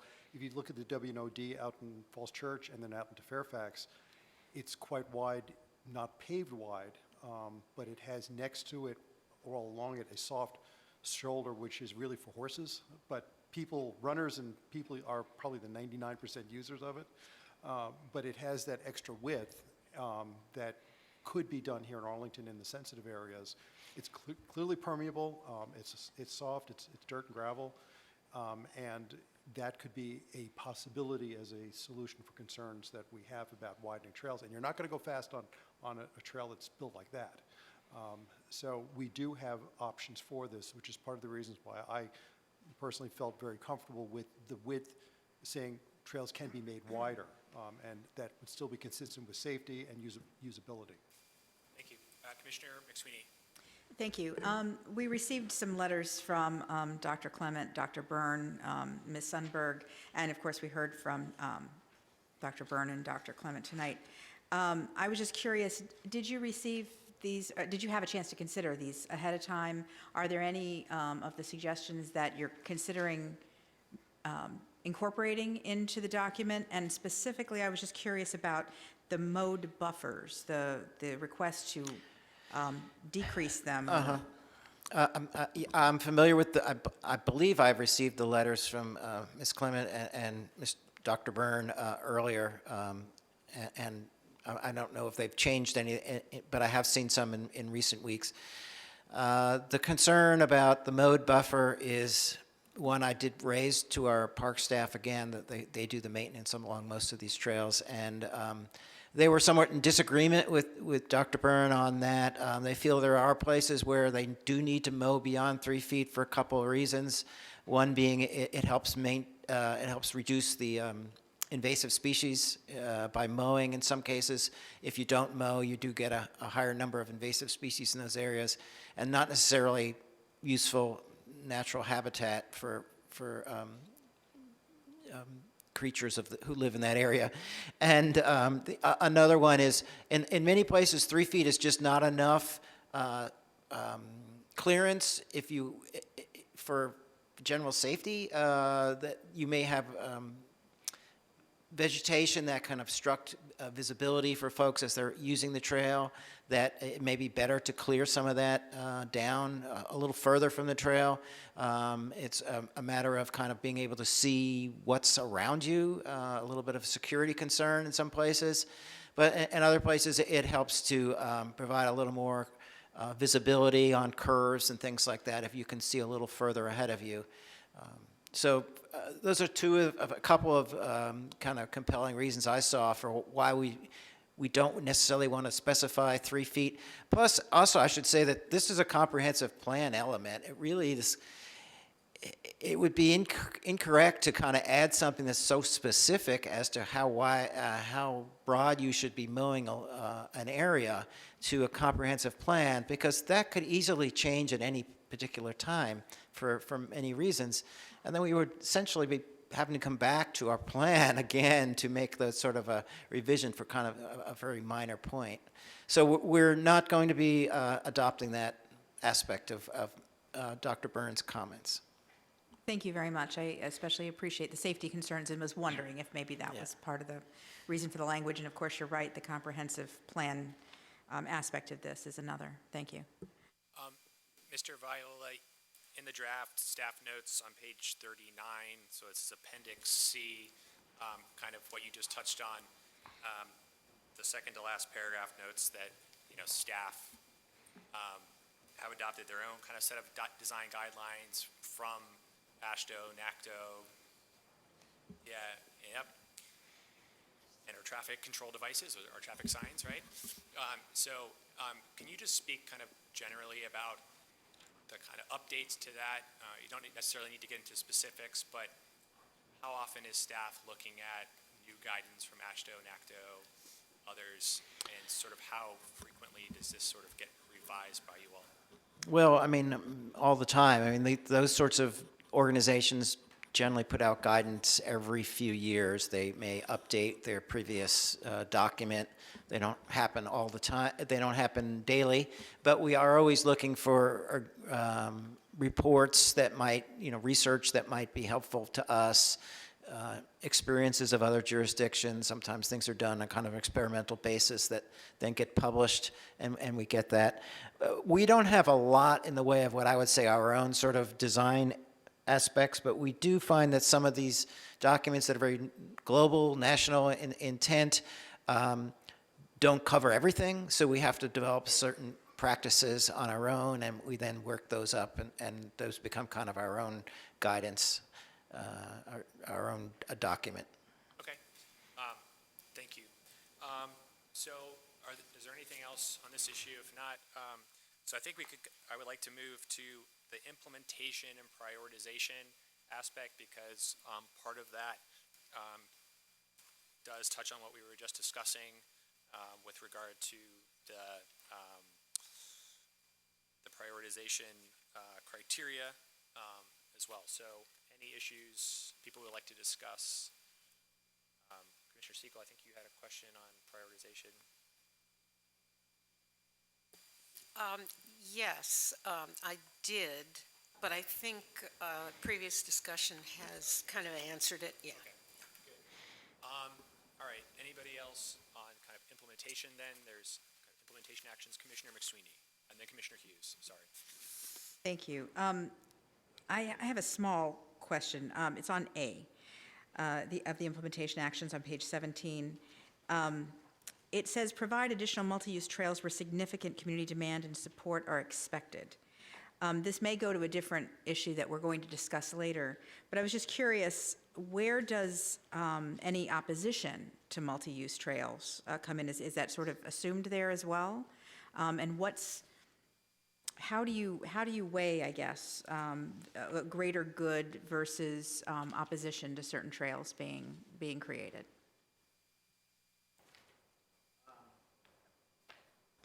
Through a lot of these public processes that we're kind of already in the midst of, and discussing certain trails that have been proposed that maybe not everyone is supportive of. I think it's in this planning process initially where we hear about maybe projects that have some opposition, and we try to address whether they're worth carrying forth. And then also I think it comes out in budget opportunities as well, whether something should be prioritized and funded, and public support generally factors into that.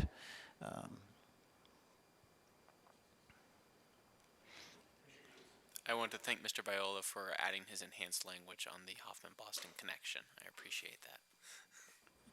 You're welcome. All right. Anything else on implementation? So I'd like to now go to the Alcova Heights, sorry. Commissioner Siegel.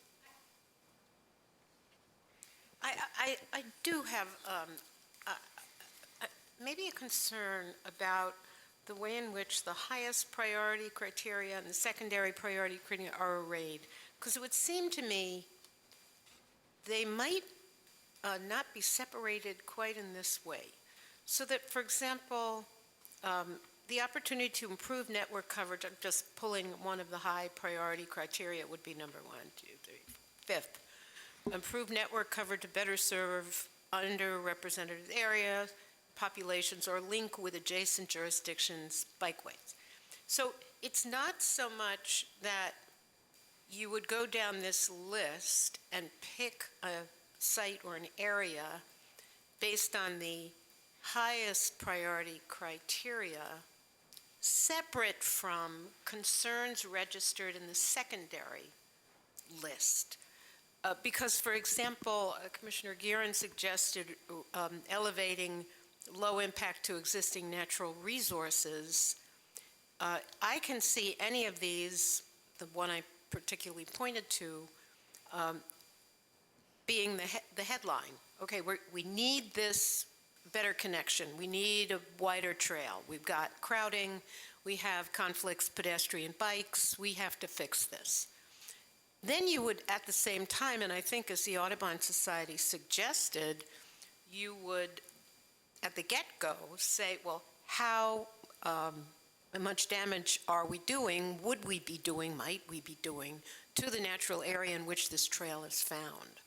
So, to me, there seem to be maybe subticks under, under the higher, what you're calling the high priority criteria. They go together in some way. Commissioner Siegel, if you wouldn't mind, I think we could maybe ask staff how they might want to, how they would be utilizing this as they were looking at projects perhaps, and also how staff determined what fell in highest priority and secondary. Well, that's totally fine with me, but as a document that I read, I need to know whether I need to tell you how I'm understanding it. My question was hoping to drive to that, some of the questions. Okay, and thank you. And I do feel as if you were kind of on the process that we would be using, and where there are certain aspects of why you would build this project or why it's really important, and then there are other aspects as to, well, how are you going to do this, and maybe how it gets designed, and the alignment and other kind of factors that then are sort of what I say are secondary. Does not mean that they're less unimportant, but they are sort of a secondary part of the decision making that we go through. Mr. Chair. Yes, Commissioner Iacomini. Thank you, Mr. Viola. And I guess what might be helpful, and through this discussion, what I'm thinking is, what is the process, just briefly, that staff engages in? Because I think what I'm hearing is that while DES may go and propose to build something, as you said, you've talked to DPR, is it who ultimately decides about the width and where, and who sort of navigates the desires of two different departments? I mean, yes, we have our comprehensive plan documents, we have the elements, but it's a mutual discussion, and who has veto power?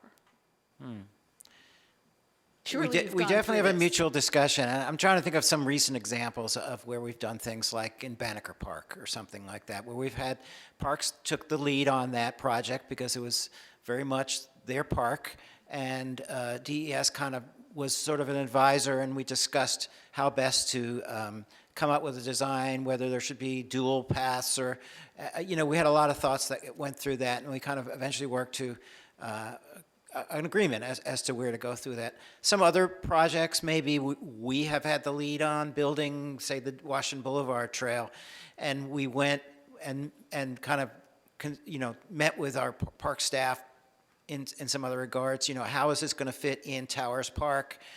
Should we change the alignment around the dog park, or is there trees in particular that need to be protected?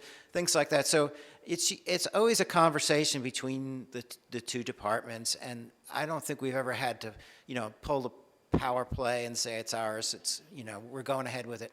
We always work together on that, and I think we find a way to come to some agreement. All right, thank you. Are there any other questions on this topic? If not, move on to Alcova Heights, the trail there. We had some testimony on that, and also some letters, I think, on that topic. From Commissioner Lantelmi's discussion, the Transportation Commission also discussed it. We have some text from them before us. Are there any questions? I think we just wanted staff to comment. Oh, okay.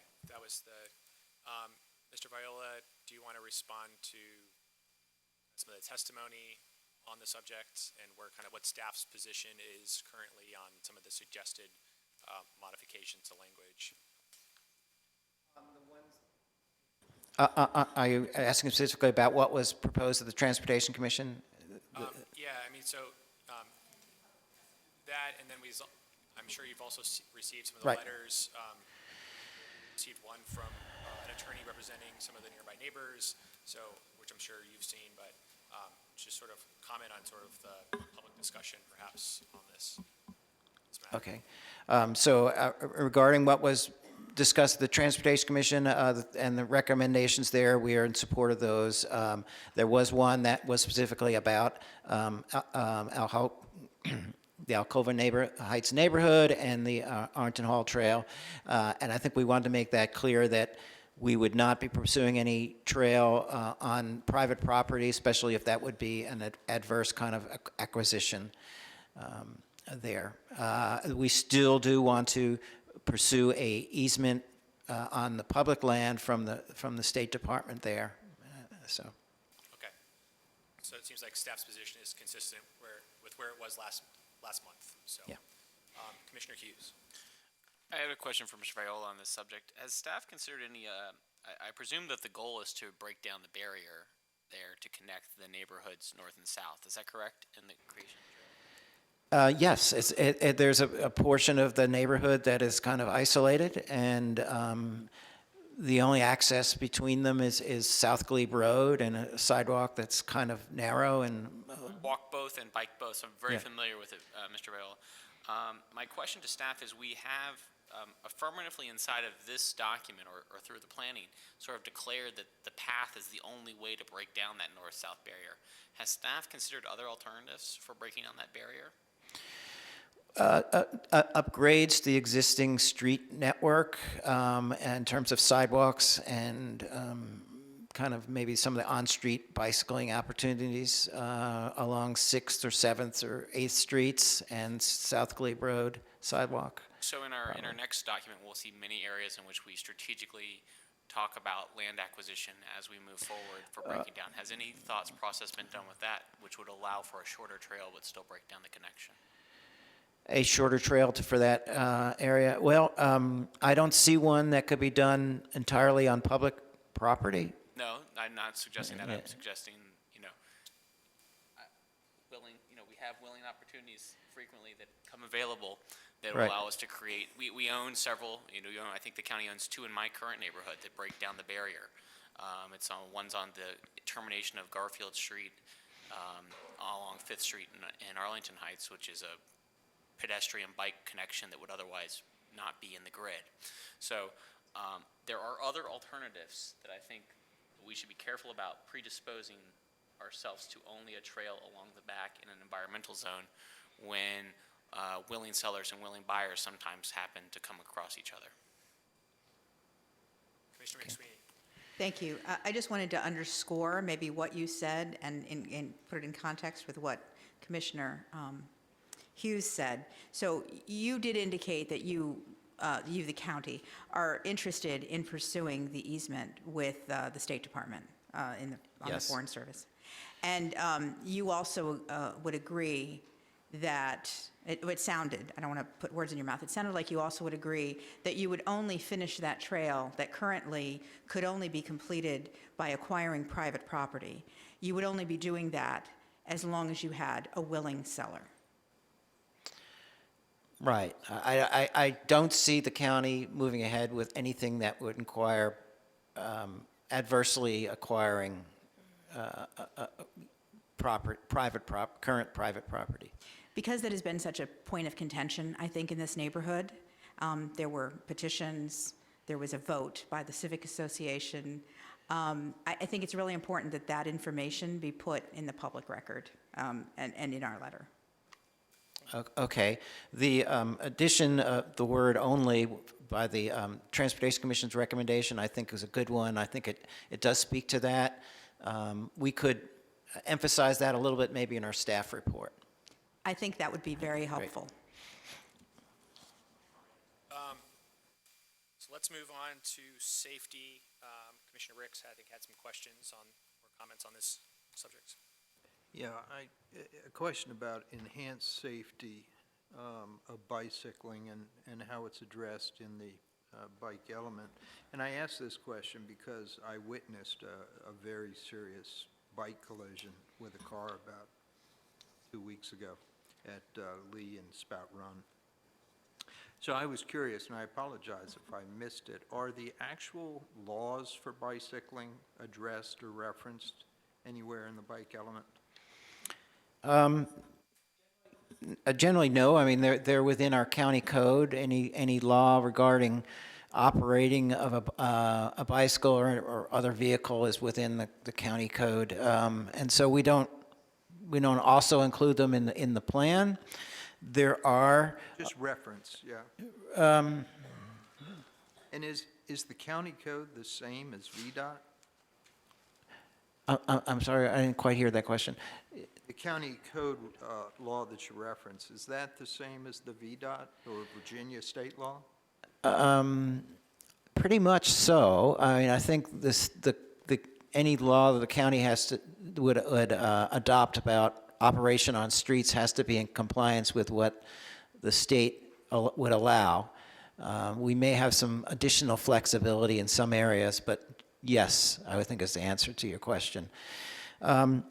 We do have aspects in this plan, and it's in the early parts of the plan where we talk more about policies than actually facilities, where we discuss education and encouragement and enforcement, and a lot of those are really around the area of trying to get people to behave in a safer manner, and to follow the existing the laws that are out there, or to educate them about what's out there, or to kind of somehow encourage them to be more compliant with the existing laws.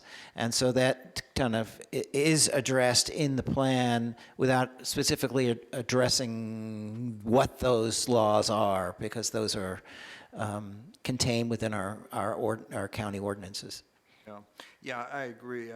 I'm not suggesting that you reconstitute them in this, but clearly reference them and make sure that they're part of the outreach education.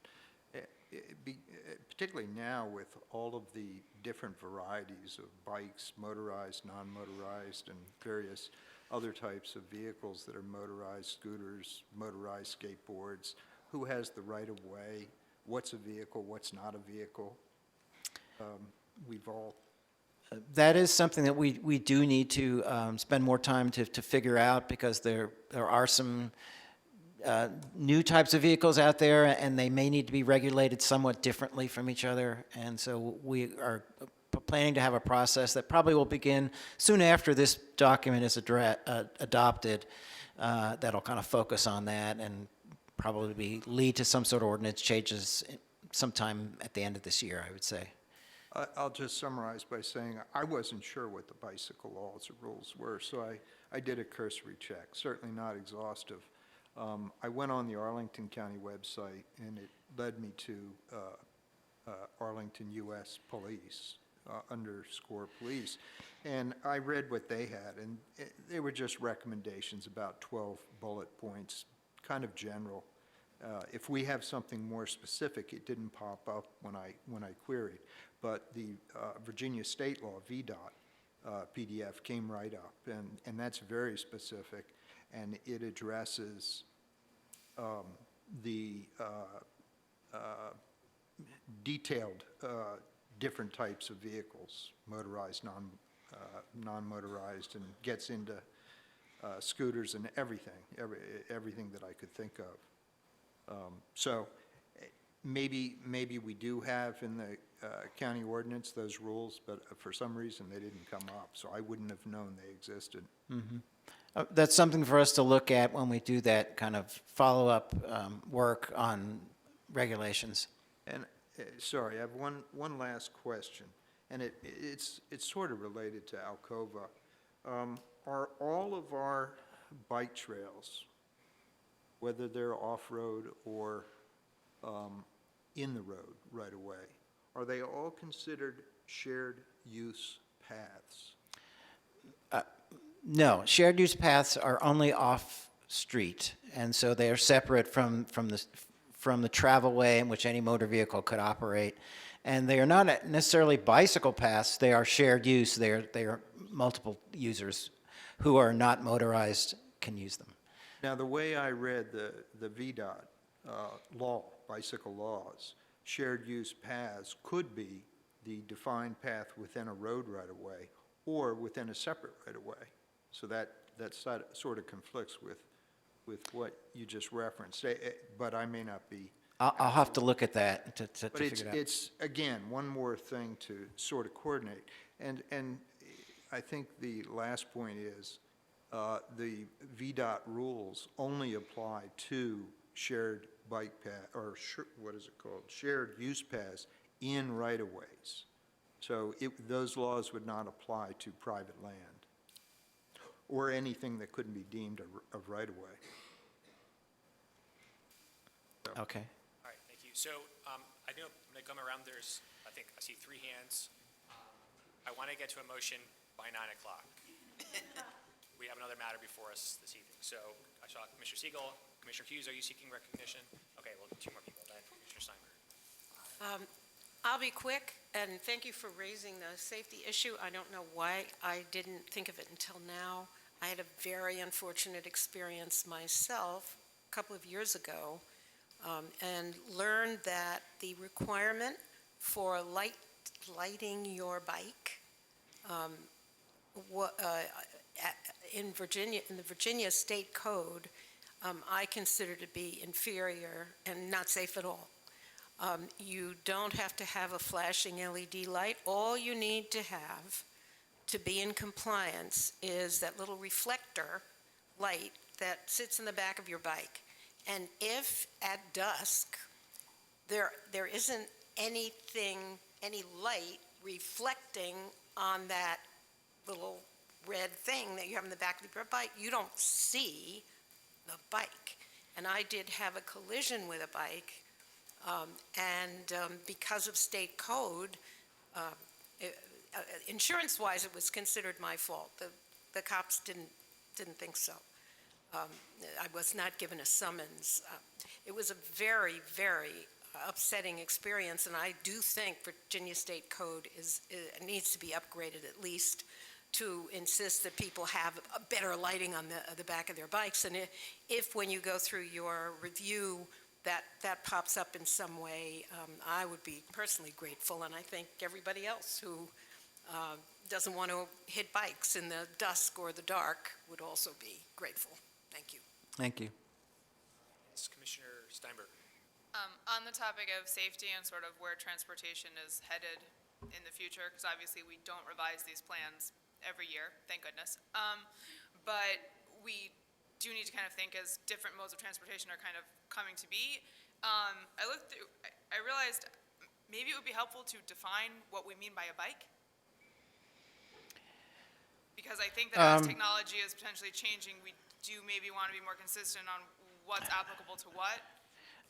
Reference, scooters in here at various times. So moving in that direction is something that should be addressed as well. Within the county code, I believe there is a definition of bicycle. It might be good to reference back to that. Yeah, I don't know if it needs to be in our MTP document, but it certainly is in that county ordinance, county code. Okay.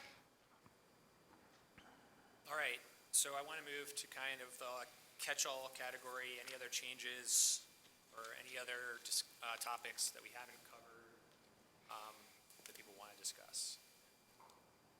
All right, so then I'm going to turn to Commissioner Lantelmi for a motion. Okay, I would move to adopt the attached. To recommend. I move to recommend that the I move that the Planning Commission recommend to the County Board to adopt the attached resolution to update the Master Transportation Plan, MTP, bicycle amendment element, and to amend the Master Transportation Plan, MTP, maps, Arlington County Bike and Trail Network section, which is found on page 10 of our staff report here, dated March 28th, 2019. Is there a second? Seconded by Commissioner Siegel. Any discussion or amendment? I have an amendment. Yes, Commissioner Lantelmi. I could do it in 3 separate ones or one I would master do it one. in 3 separate, well, yeah, I would do it in 3 separate. First one would be an amendment to Appendix D of the staff report, of actually the bicycle element draft and that would be, Appendix D is on page, Sorry. 41. yes, on page 41, where it would be at the, add language to the second paragraph on page 41. I have the language here, I will read it. In the project descriptions below, references to, quote, enhanced bicycle facility, unquote, call for low-stress bicycle facilities that comply with the design guidance in Appendix C. Taken together and with current bicycle facilities that meet the guidance, these projects establish the low-traffic stress bicycle network referenced in Figure 1 of this document. Then the existing language, that first sentence, to add into it the words, "with the minimum acceptable facility being determined by Figure 4 in Appendix C." End of amendment. So are you moving that? I'm moving that. Okay. Is there a second? I'll second. Seconded by Commissioner Giacomini. Any discussion? Commissioner Lantelmi, do you want to discuss the Yes. Transportation Commission's Yeah, rationale? for this Quickly, motion? as I had discussed earlier before, this was to give some definition to the term enhanced bicycle facility. This will we believe, give a floor to that, what that means. And it refers back to Appendix C, which has these are the NACTO guidance. Is there any discussion? Yes, Commissioner McSweeney. So this was to define enhanced bicycle facility. It does not mean, you're not saying in this that, well, let me ask, are you saying in this that if you don't achieve every one of these, or that every one of these is necessary to create the low-stress bicycle facility? No, it gives sort of a minimum. You can certainly do more for an enhanced bicycle facility, and we would like to see more, but we felt that at least having a floor for what it would mean to be enhanced. Again, this is an aspiration. The comprehensive plan is an aspirational document. I apologize. I misheard. I thought you were saying Appendix D, and you're saying Appendix C. Yes. I withdraw the question. May I ask, Mr. Viola, you spoke to staff's opinions of the Transportation Commission's amendments to the other projects in Appendix D. Could you speak to staff's opinion of the item before us currently? Staff is in agreement. It's a worthwhile addition to what we had drafted. Supportive. Thank you. Any further discussion? All right, the question comes on the motion by Commissioner Lantelmi. All in favor, please raise your hand. It's unanimous. All right. Commissioner Lantelmi.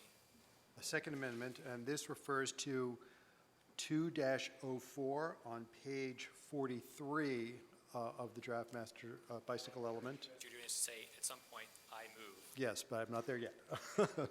Okay. This will be adding to the language. I move that section -04 W&OD realignment at East Falls Church have the following sentence be added to be the third sentence of that paragraph. It will read, quote, "In the near term, consider spot improvements to improve safety for bicyclists and pedestrians along sections of Van Buren and Tuckahoe Streets that connect the trail," unquote. Is there a second? I'll second. Seconded by Commissioner Gearin. Okay. We added this, the Transportation Commission added this in response to citizen comments at the Transportation Commission meeting where they were discussed that while they're certainly in agreement with the plan to have the engineering study, they feel that there needs to be some interim, there could be interim solutions that could be quickly figured out and installed while the larger solution is pursued, which will no doubt take quite a number of years. They're looking for some immediate relief, both as neighbors and for safety purposes, given that it's on the streets. So we felt that this was a reasonable thing for the comprehensive plan to have some sort of interim relief. All right, thank you, Commissioner. And tell me, is there any further discussion? If not, the question comes on the motion by Commissioner Lantelmi. All in favor, please raise your hand. It's unanimous again. Commissioner Lantelmi. And finally, I have one more. This refers to section 2-24, which is on page 45, and involves the Alcova Heights South Glebe Road improvements. I move that we add to section 2-24 on the last sentence of that section the word "only" between the words across and NFATC. Is there a second? A second. Seconded by Commissioner Siegel. Commissioner Lantoni, speak to his motion. This is something we've heard just actually about 10 minutes ago, 5 minutes ago.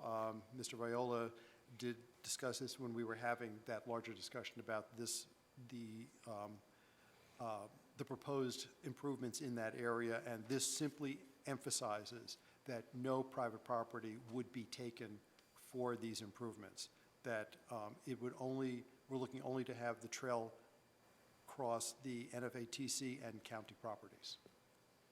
Any further discussion?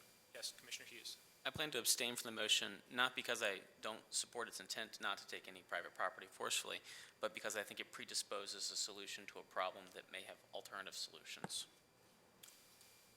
Yes, Commissioner Guerin and then Commissioner Steinberger. I concur with Commissioner Hughes. Steinberger.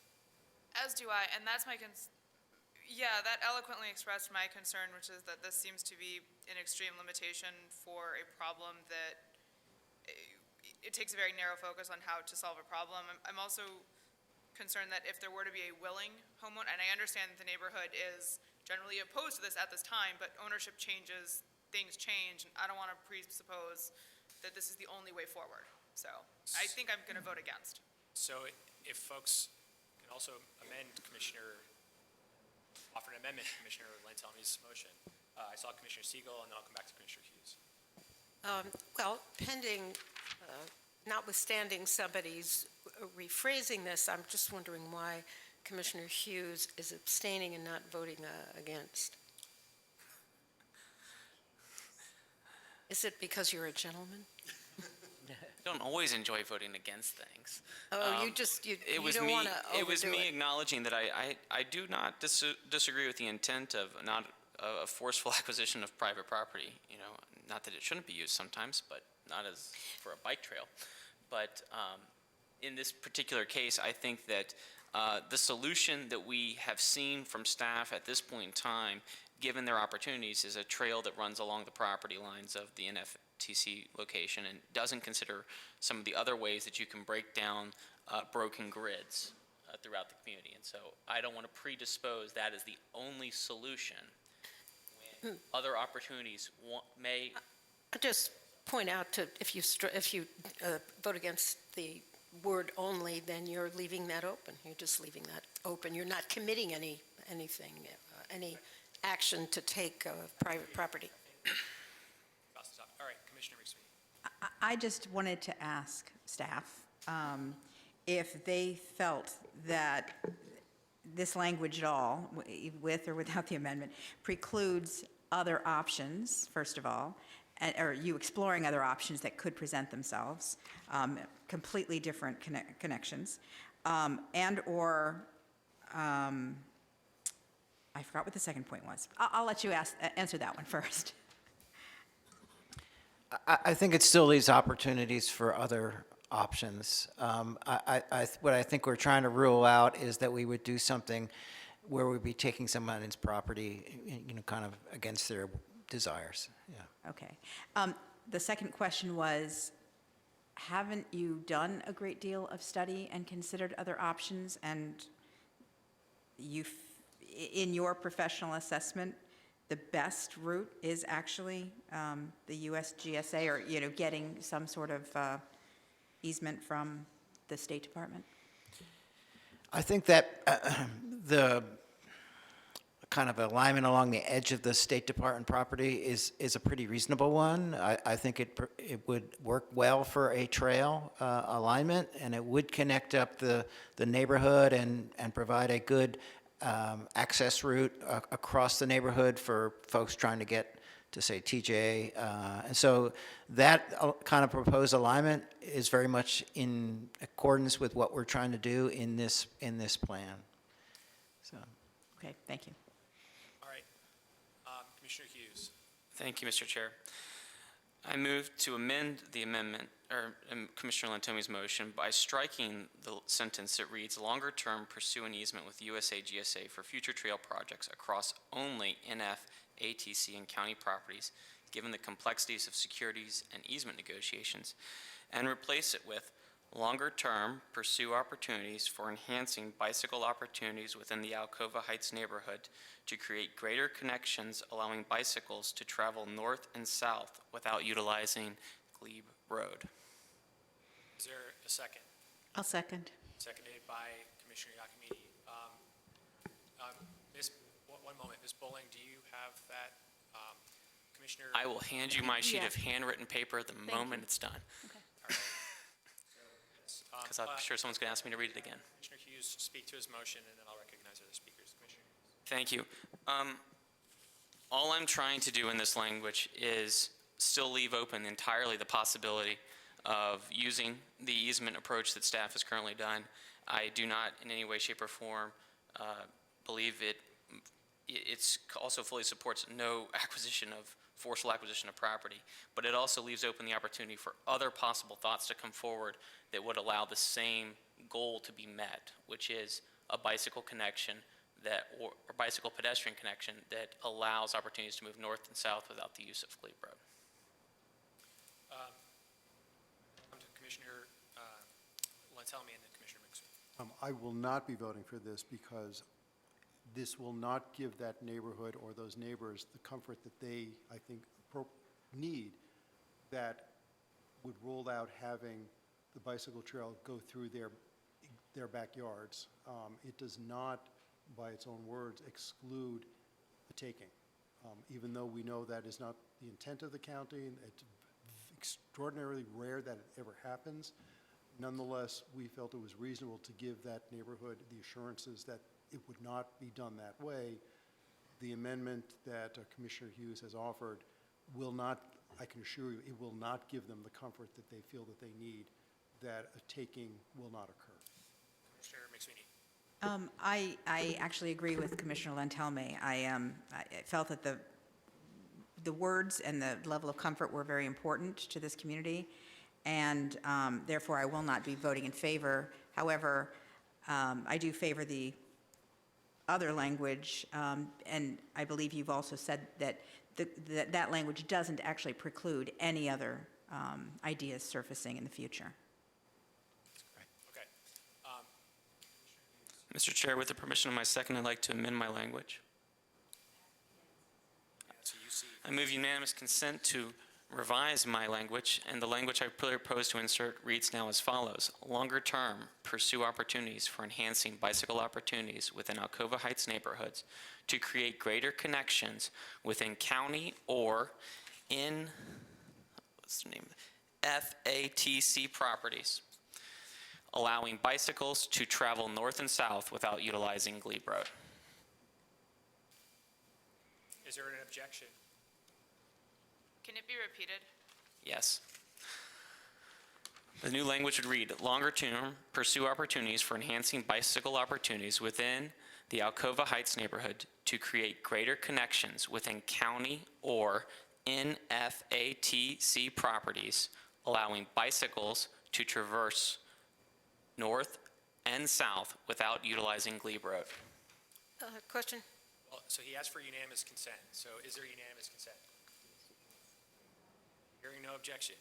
But we still get to vote on whether, He asked for, I needed to ask if you could put the word "only" before NFATC and county properties.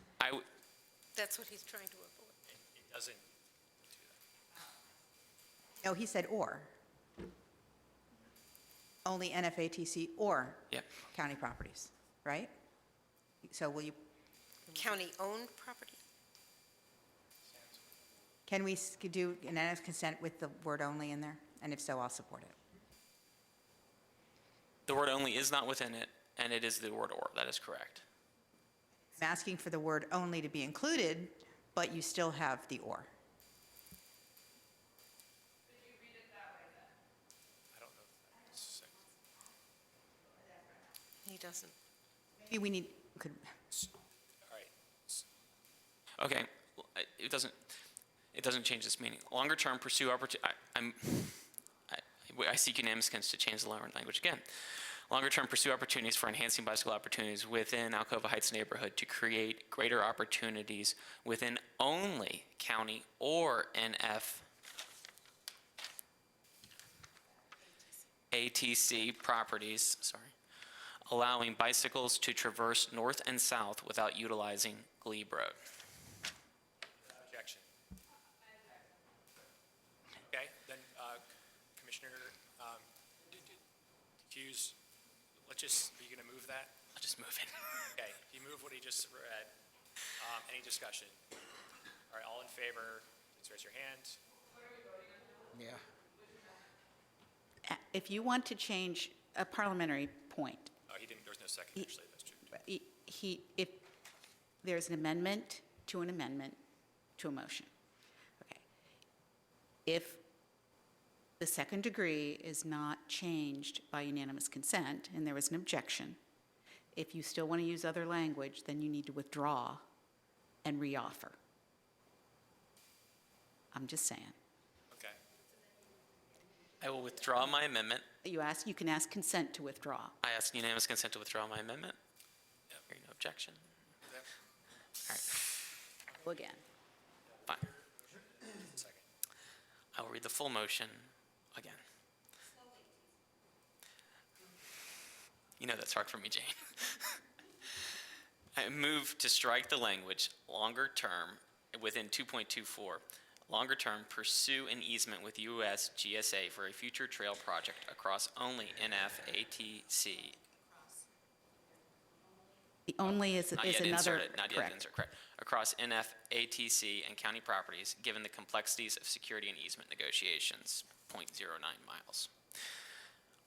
And instead, insert longer term, pursue opportunities for enhancing bicycle opportunities, longer term, pursue opportunities for enhancing bicycle connections within Alcova Heights neighborhood to create greater connections within only county or NFATC properties, allowing bicycles to traverse north and south without utilizing Glebe Road. Second. Seconded by Commissioner McSweeney.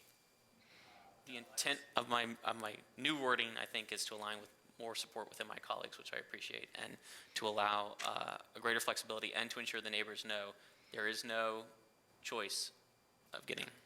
Any further discussion? The only discussion I would have is and/or NFATC and/or county, and/or, what, NFATC and/or county, because if you want to use both, Would you please move that unanimous consent, Commissioner Lantomi? unanimous consent to use and/or between county and NFATC. Objection. All right, Commissioner Steinberger. I guess what I'm not understanding is why language to the effect of, find county land or NAFTC land, or property only from willing community members or willing seller, whatever it was. I think there's language there that could be included that would give us more options here and still give the neighborhood the protection that they want and deserve. And I'm not understanding why that's not happening, so I think I have to make the motion, but I'm not very good at that, so it's going to take me a second to write it, unless someone else has it ready. Mr. Chairman? I saw Commissioner McSweeney, then I'll come to you. So I guess the way I'm thinking about this is that if there is a willing seller that sells to the county, then it becomes county-owned land. And at that point, it is completely within this language. Yeah, right. So nothing I think we're discussing prohibits that. I think what's trying to be is a taking. So, okay. Any further discussion? Okay, the question comes on Commissioner Hughes's amendment. All in favor, please raise your hand. All opposed? So Commissioner Guerin and Commissioner Steinberger opposed. And then any abstentions? No abstentions. Do you have that, Ms. Bowling? Okay, so now any further discussion on the motion by Commissioner Lantelmi as amended by Commissioner, well, I guess it's, yeah, as amended by Commissioner Hughes. If not, the question comes on that motion. All in favor of the amended motion, please raise your hand. All opposed? Abstentions? All right. So question comes now on the main motion as amended. Yes. I thought we were voting on the overall. No, we're voting on. I wanted to vote against both of them. You did. I did? Well, and. No, I think, no, you're fine. But, so we're now voting on the main motion, which is the adoption of the MTP bike element with Commissioner Lantelmi's amendments and the one that we just discussed from Commissioner Hughes. Everybody understand what we're voting on? Okay, so on that motion, all in favor, please raise your hand. It's unanimous. Mr. Viola, thank you for your work and for your colleagues' work on this. Also, a big thank you to all the working group members for their efforts on this. It was a long haul. You're almost there. Yeah. But thank you for some great work on this and all the outreach you did to the community as well. Ms. Crawford, thank you for your efforts and being here. Thank you to the commission and to Chairman Troll for your work on the working group, and good night. Yep, take care. Let's just take a quick kind of 2-minute break here. Let's to let staff kind of change over.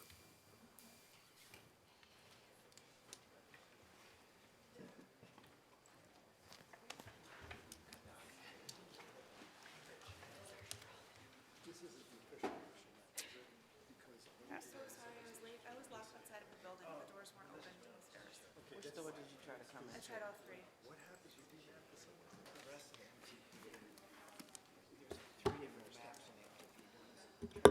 I didn't mark you late. Okay. Because the meeting didn't start till 5 after All anyway. right, well, I appreciate that. But I had to wait for someone to exit before I could get back in. You come on the very front of the talking building about- where the flagpole is? Yeah, I'm trying that door and then on both sides. So the metro side, then the one with the spinny door. Yeah. That was all locked. And then the other Really? side was locked. I don't know, something got screwed up because there were other people out there trying to get in too. And there was a nice Arlington County police officer down there who's trying to like help us make a call, but then someone finally exited and we could get in. So Oh, anyway, okay. that is what happened. I have to let JBG know tomorrow. Okay, so the other thing is, you go out to Starbucks and you come back in, those glass doors, they're open on both sides. They're open on the side across from the salad place and they're, this happened to me before, where the ones on the side when you come out of like the metro, and then the ones at the end off the plaza. They're supposed to be and then the unlocked. ones on the side by the Yeah, those library. were all locked. That's what I tried. Yes, but there is another one Yeah. after the adoption of the plan. In the courtyard. And then there's 2 glass doors, and if you look through it, you see 2 glass doors on the other side. Those are sometimes open anyway. And then you have to open another door to get out. Right. I thought sometimes that second door was And also, locked. you go to Yeah, they did not. In fact, you might remember, I got locked in the stairwell once. Oh, yeah. Yes, and I was like emailing everybody, and everybody was so bothered to open the door. Well, I apologize. I'm going to try.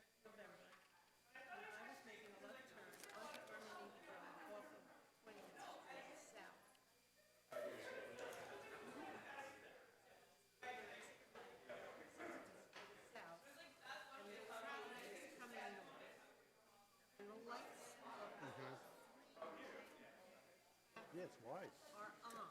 And there's not much that separates. But at the time, there's just a hurricane fence, a couple of trees. And I'm looking right, I'm looking left. I'm really looking for cars. I am not looking for a bicycle. Really that, the bicycle is squished, there's no room for the bike. Yeah. The road is very narrow. Not a lot of street lights. And these lights are coming, and this guy. That's why I always get nervous when sitting on this side, because that's where you're. This big. Yeah, they're tiny. I can't see that, either because there was no reflection. Apparently there are multiple, I didn't know the county Or had those. because it I got thought they swallowed up with all the other like lights. car My laws, insurance broker said, they're okay, all so your determined by wing Virginia neighbor State Code. nicked him, I didn't and realize he bicycles fell, were different. and he cracked his helmet. Good thing I had a helmet. So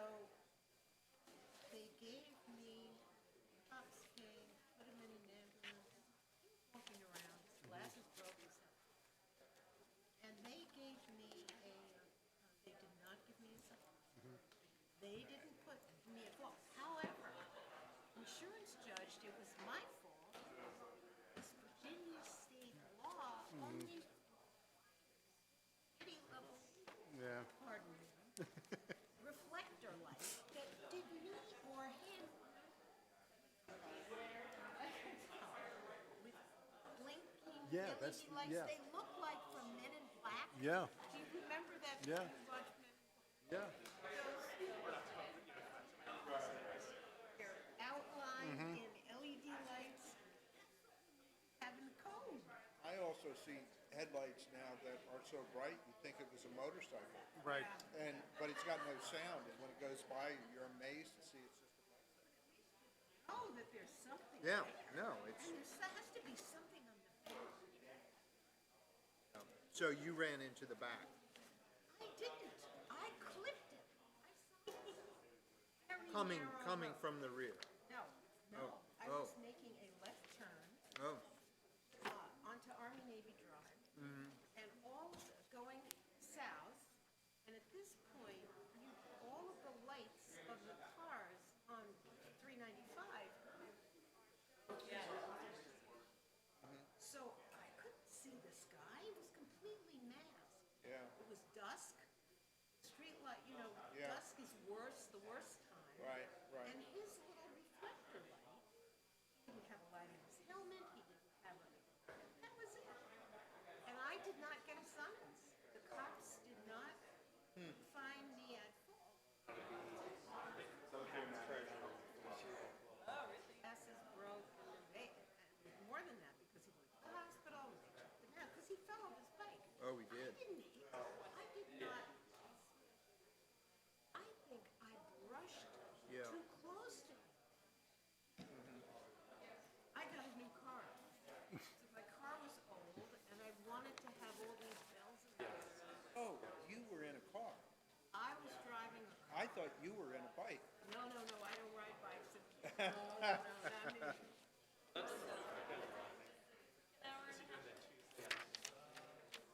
And that I'm getting scared of doing. 10 days, it's really cool. I wasn't going fast. I clipped him with my wing mirror. Yeah. Because I didn't see him. Yeah. I really would have had to veer Okay, starting. And I bought a new car. My car was 10-year-old Prius. I bought a new one with all the beeps and boops, and so whenever Oh, so now it tells you when there's anything, including a bike. it drives me nuts, but at least Yeah, it's a heads up. I'm getting older. My eyesight's not as good.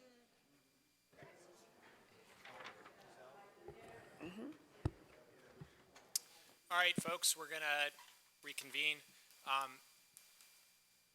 Madam Clerk, can you please call the next agenda item?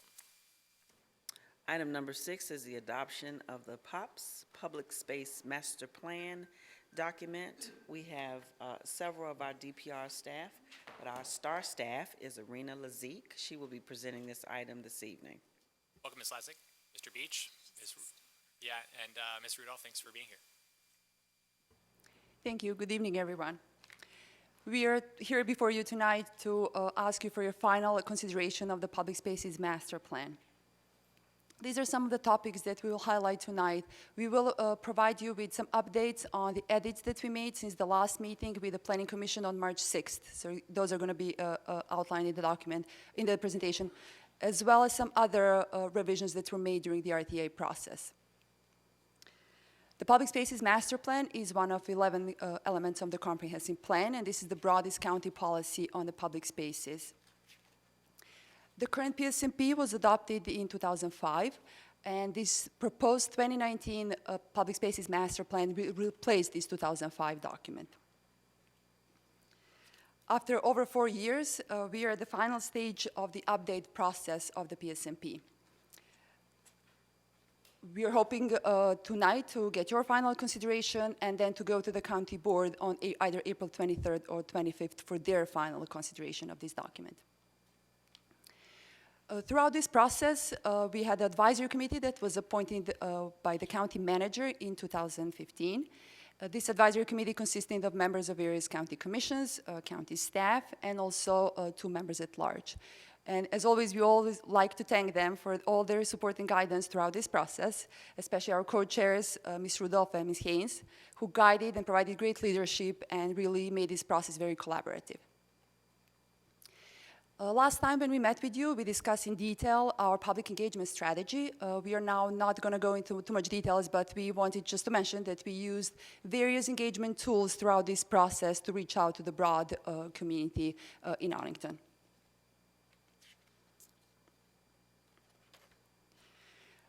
We will go the next few slides. You're going to see, we're going to start going through the strategic directions, and then we were going to outline the revisions in each of them. They were made. If there were no edits, we are going to mention them, but we will not focus and not going to spend too much time on them. After that, we are going to focus on the appendices section as well. Before I go to the strategic direction one, I wanted just to explain the color coding that you're going to see in this presentation. The text in green color represents revisions based on the Planning Commission meeting on March 6th of this year. These revisions were included in the supplemental board report dated March 14th and were presented to the county board on March 19th. Text in beet red color represents other revisions made during the RTA process, post-county board meeting on March 19th. And also page numbers indicate locations in the proposed 2019 PSMP. We thought those clarifications are important. At the March 6th meeting, the Planning Commission reviewed and approved the request to advertise with the motion to make some language changes to the casual use section. We made those revisions and they're currently included in the current draft. One of those revisions is in the 1.3 section, where we added some language to provide more clarity and to acknowledge the purpose, expand on the purpose of casual use spaces. Additional edits were made in the casual use space design characteristics under the flexible and visible sections of this section in the document. These were all based on the Planning Commission feedback. In addition, outside of the motion, there were other proposed suggested edits in the document. If you remember, we had a discussion on the page 17, and we deleted some of the language that was there, and we replaced it with a more clarifying language that's currently on page 17 in the current document. Additionally, we had a discussion with you about the dog parks and dog runs and their relations to zoning changes. So we wanted to make sure that the action step 1.5.10 includes dog parks and dog runs as part of the zoning regulations update.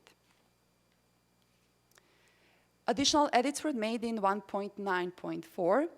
We wanted to make sure that we are acknowledging and kind of referring to other county elements and county plans that talk about similar sustainability issues and sustainability design that this recommendation is trying to address. In addition, in action step 1.9.5, we added an 80 plans as it was suggested by some of the planning commissioners. Some additional revisions that we made were in 1.4.2. This is something that we brought to you last time. Throughout this process, we had some feedback from our advisory committee and other stakeholders that some of the language should be more strengthened, some should be more exploratory. So this is one of the recommendations where we went back and forth in a couple revisions. We brought this recommendation to our advisory committee when we met with them last time, which was on March 26th. And this is the suggested revision that they recommended, and we agreed with this. So this is what is included in the current document.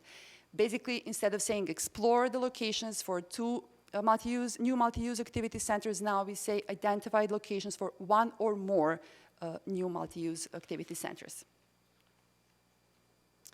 In addition, under 1.5.9, a recommendation that talks about developing park master plan for all new parks or renovations of existing parks, where we have a list of potential parks to be developed, a master plan in the future, we added 1101 Lee Highway site, which is actually the actual address is 2105 North Lynn Street. This is one of the acquisitions that the county did several years ago, and this is in relation to potential locations for the boathouse or connectivity to the boathouse. Strategic Direction 2 focuses on trails, both multi-use and hiking trails. We made several revisions in this section. 2.2.2, we added here wildlife. This was something that was discussed at the Planning Commission meeting in March. Another thing that we keep hearing feedback on is addressed under 2.1.7. This is a recommendation that we discussed last time to explore opportunities to provide a space for pump tracks and cyclocross on a temporary or permanent basis. Some of the feedback that we heard from the community is that they wanted us to include mountain biking as part of this recommendation. We brought this issue to our advisory committee at the last meeting on March 26th, and our advisory committee made some suggestions, as you can see, to clarify some of the language that was a little bit confusing before. But they did not feel that mountain biking should be added as a part of the recommendation. They believe that the recommendation as currently is written provides good balance between acknowledging that mountain biking is something that we heard through this process, but they also believe that there should be a more robust process that would need to happen to address mountain biking issues and all the other feedback that we heard from the Urban Forestry Commission and Park Rec Commission about their concerns on the impact of mountain biking on natural resources. We also heard, as you discussed in the previous item, we heard some feedback on making sure that we're achieving consistency with the bike element and the public spaces master plan. One of the revisions that we made based on that feedback is under 2.3.3, and this is not included in your report. This is something that we just heard a few days ago, so this is a suggestion that we're presenting to you now. Where we are expanding 2.3.3 to mention that there are other, that we are going to be using when addressing design standards for trails. We are going to be using AASHTO guidelines or other applicable standards or guidelines. Another action step that was revised is 2.3.4.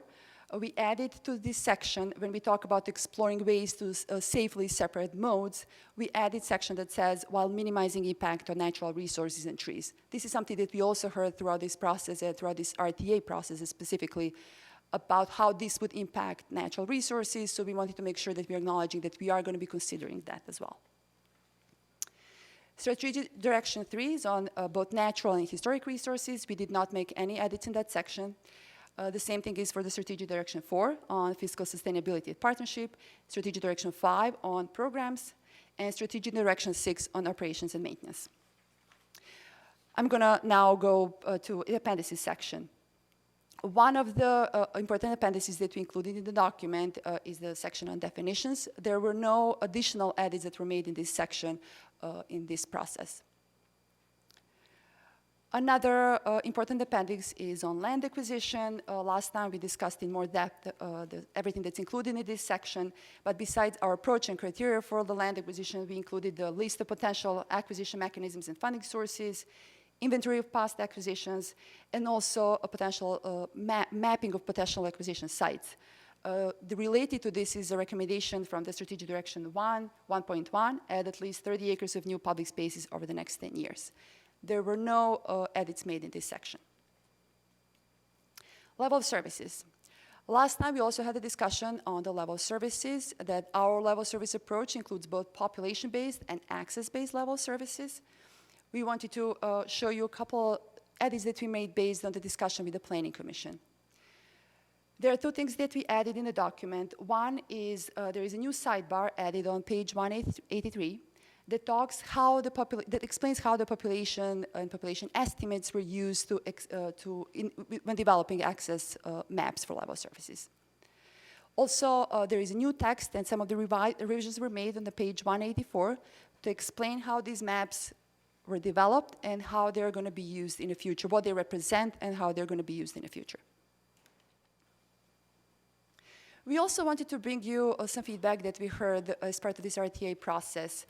If you remember last time, we discussed with you how we made some changes to the level of service table, and one of those revisions was to replace the column that was indicated total cumulative need for facilities by 2035. That column was replaced by the long-term future needs column. We heard some feedback from some members of our community that we should remove any reference to the numbers that represent the field needs estimated by 2035. We brought this also suggestion to our advisory committee and had a discussion with them. And our advisory committee agreed they agreed that we should make only two changes. Both of the changes are in the case study section, but for community gardens and Diamond Fields case study, which will basically replace will with could, in consistence with this a change that we made to the table that basically talks about long-term future needs as estimated needs. Appendix 3 includes its own athletic fields and includes criteria for the conversion to synthetic turf and lighting. Last time we also discussed the new standard that we were proposing to include. We had additional discussions after meeting with the Planning Commission with some of our stakeholders who helped us develop this recommendation and this revised standard C that is now replacing standard A that was included in the final draft in 2018. This standard C basically acknowledges that, recognizing that the lighting technology is changing and it's evolving, and also when we are doing analysis and when we are doing the modeling for the candidate list of fields, that our review and analysis will be guided by national and international lighting standards and guidelines that address athletic field lighting. And then we are referring to some of those guidelines in this standard as well. Additional revisions that we made in the field lighting process, we wanted to acknowledge that these impacts that we will be analyzing as part of this field lighting project is not only from the light spill and glare, but it will also include noise and also impacts on natural resources such as trees, tree canopy, and wildlife. Appendix 3 on dog parks and dog run standards did not change since the last time you saw this. Under these privately owned public space design guidelines, we made some additional edits.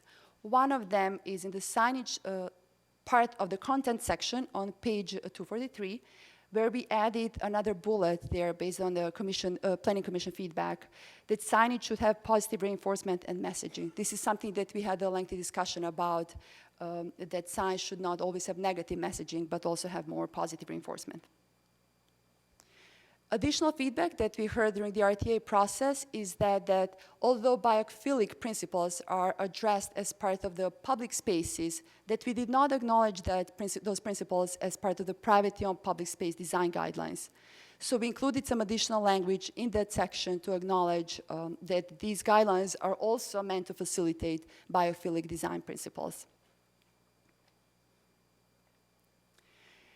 In addition, in the Appendix 4, which includes inventory of all of our park amenities and parkland, we made some edits because we found out some formatting issues, but we also wanted to make sure that we included the most updated and accurate information that we had. So we made some edits there as well.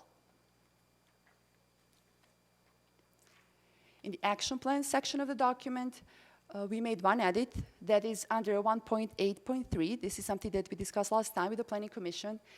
It is related to the recommendation on developing a boathouse. It was suggested that under potential partners, we should not only include NPS, National Park Service, but we should also include other partners. So we added a reference to that in this section. And this concludes my presentation. So thank you for your review and consideration. Thank you, Ms. Lazick. That was very comprehensive, and I appreciate the way in which you laid out the changes. That was very easy to follow, so thank you for that.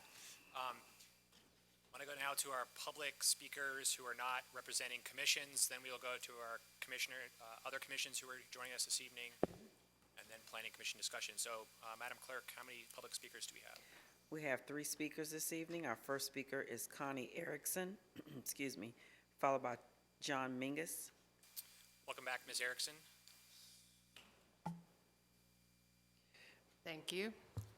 Connie Erickson, still representing Audubon Society of Northern Virginia, and this is on the draft Public Spaces Master Plan. We submitted written comments on the draft plan in December 2018 and on the revised plan on April 4th, and you should have those comments. We continue to seek a balance between providing structured recreational and transportation opportunities with protection of the limited natural resources in Arlington County. We note that one of the important uses of multi-use trails is access to observe natural areas and wildlife habitats, and that use is one of the high priority items identified in the 2016 ETC Institute assessment.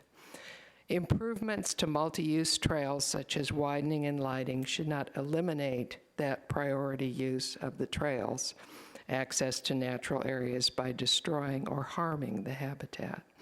To that end, in our written comments, we proposed 2 relatively simple changes to the provisions on trail upgrades, which we believe are consistent with the Natural Resources Management Plan, which is slated to be updated after adoption of the PSMP.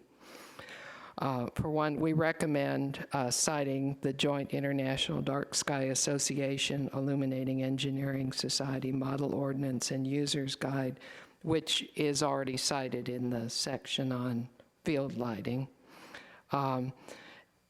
in considering any trail lighting in parks, and that is a resource that Reston is relying on in its analysis. We also recommend some qualification to a standard that would require minimum width of primary and secondary trails. Finally, I'd like to note again our opposition to off-trail mountain biking in Arlington's parks because of the harm to natural resources it will cause. We believe the PSMP as drafted provides a balanced opportunity for consideration of controlled biking facilities, assuming they could be made available without harm to natural resources. Thank you for your consideration. Thank you, Ms. Erickson.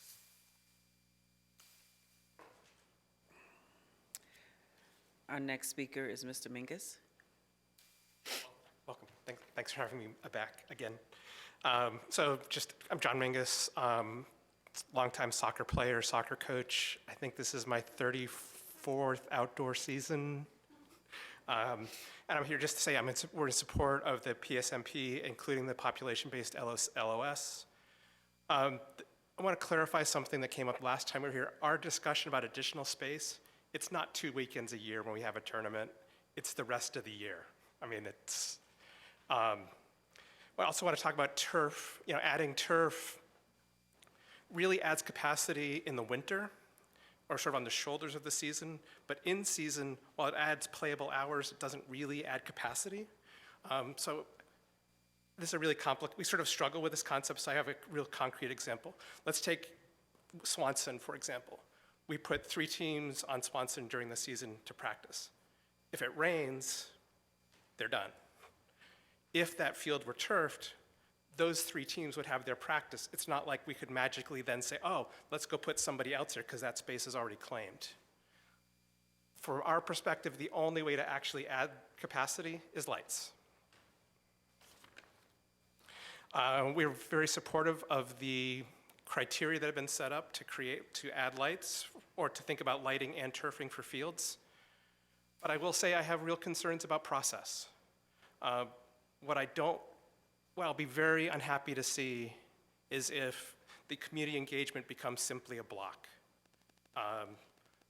Much like we invested all that time on Williamsburg, which I understand there were all kinds of other issues around that field. But I don't want to see, as you go through the criteria list every single time, we end up with these same arguments and the same votes against lights. The last issue I want to address is the utilization issue, which is one of the action items. Getting that utilization data is going to be I'm supportive of it. I'm really fascinated by it as a data guy, but I think it's going to be really hard to do. A couple of reasons why. Field capacity varies very differently by sport. I mean, we as a soccer club, what we can put onto a rectangular space outfield is very different than what baseball can put for it, or what Ultimate needs is very different than a soccer field. Also, how are you going to count field teams per field, and what is it overused, underused, or just right? Also, figuring out what a field is going to be a challenge. I mean, there are little scraps of land that are not fields that are used as practice space or as game space. So figuring out how those are going to be done. And it'll be also interesting as we work going forward with the Sports Commission and with DPR to figure out how to do this, and I look forward to that exercise. Thank you. Thank you, Mr. Mingus. Mr. Burns, our last speaker. Madam Clerk, I think Mr. Levine, I think I'm got, sorry. we got you. You can, Yeah. fine. I thought he was speaking earlier on that topic, so. No worries. Dr. Byrne, welcome. This was a much better process than the bicycle plan. In this case, they listened to what people said, they did something, unlike the bicycle plan where they just didn't. Now, as a result, I only really have three comments, three changes to make on this. They're pretty simple ones. One would be it would be on, again, this is about the widening, the maximum width of the bike trails. This is on page 40 under primary use trails. And it says, there was Mr. Viola said, well, we can widen the trail without paving it, but that's not what the bicycle element was saying. They could pave it. And it says here very clearly, they are paved and should be a minimum of 10 feet wide. And that should be, I would love like that changed to, their paved areas should be a maximum of 10 feet wide. Very simple change, but it means that 12 feet, we're not recommending it, because the whole sense was we could just only, use a little unpaved path next to it. Okay. Now, by the way, there's some very good things they did. They added pollinator areas to it, pollinators with strips, and they've added that 1101 East Lee Highway, which is badly in need of a master plan, quick, because they're doing environmental assessment on that. Okay. But this other one now, mowed buffers. Rich didn't really give a good reason for not doing so, but I did amend this. I would read this way. It could be printed, this is 6.14 on page 128. Mowed buffers adjacent to paved trails in natural areas should not exceed 3 feet in width, except where environmental conditions prevent this. Now, there's already an agreement.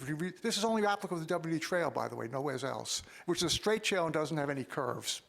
And Regional Parks actually agreed with the county to put just that in to the most recent piece of the trail that was widened. Which was constructed. That's at Bluemont Park underneath Collins Springs Road. It's in there in agreement with the county and the and Regional Parks. So limited to 3 feet, 2 to 3 feet. It actually says. So there is no problem with this. But I just like get it a plan because otherwise you can't get it in anywheres. So just put that exception in. You accept where something because there are very few. And by the way, they mow so often invasives do not get onto the trail. They mow it every 3 weeks. The vines don't go onto the trail. The plants don't flop on the trail. But they do presently go as far back as 15, 20 feet in some places without any good reason. The other thing is a really simple one also, and this could do it. Just simply add an appendix, which gives the appendix, which gives them park maintenance and add appendix with trail and park maintenance standards. I don't even know where you can find out what the standards are. This was in the Open Space Master Plan back in 1994, something like that. It was not put into the Public Space Master Plan of the most recent one. But that would be where I could say this is in the standard, and it's gone.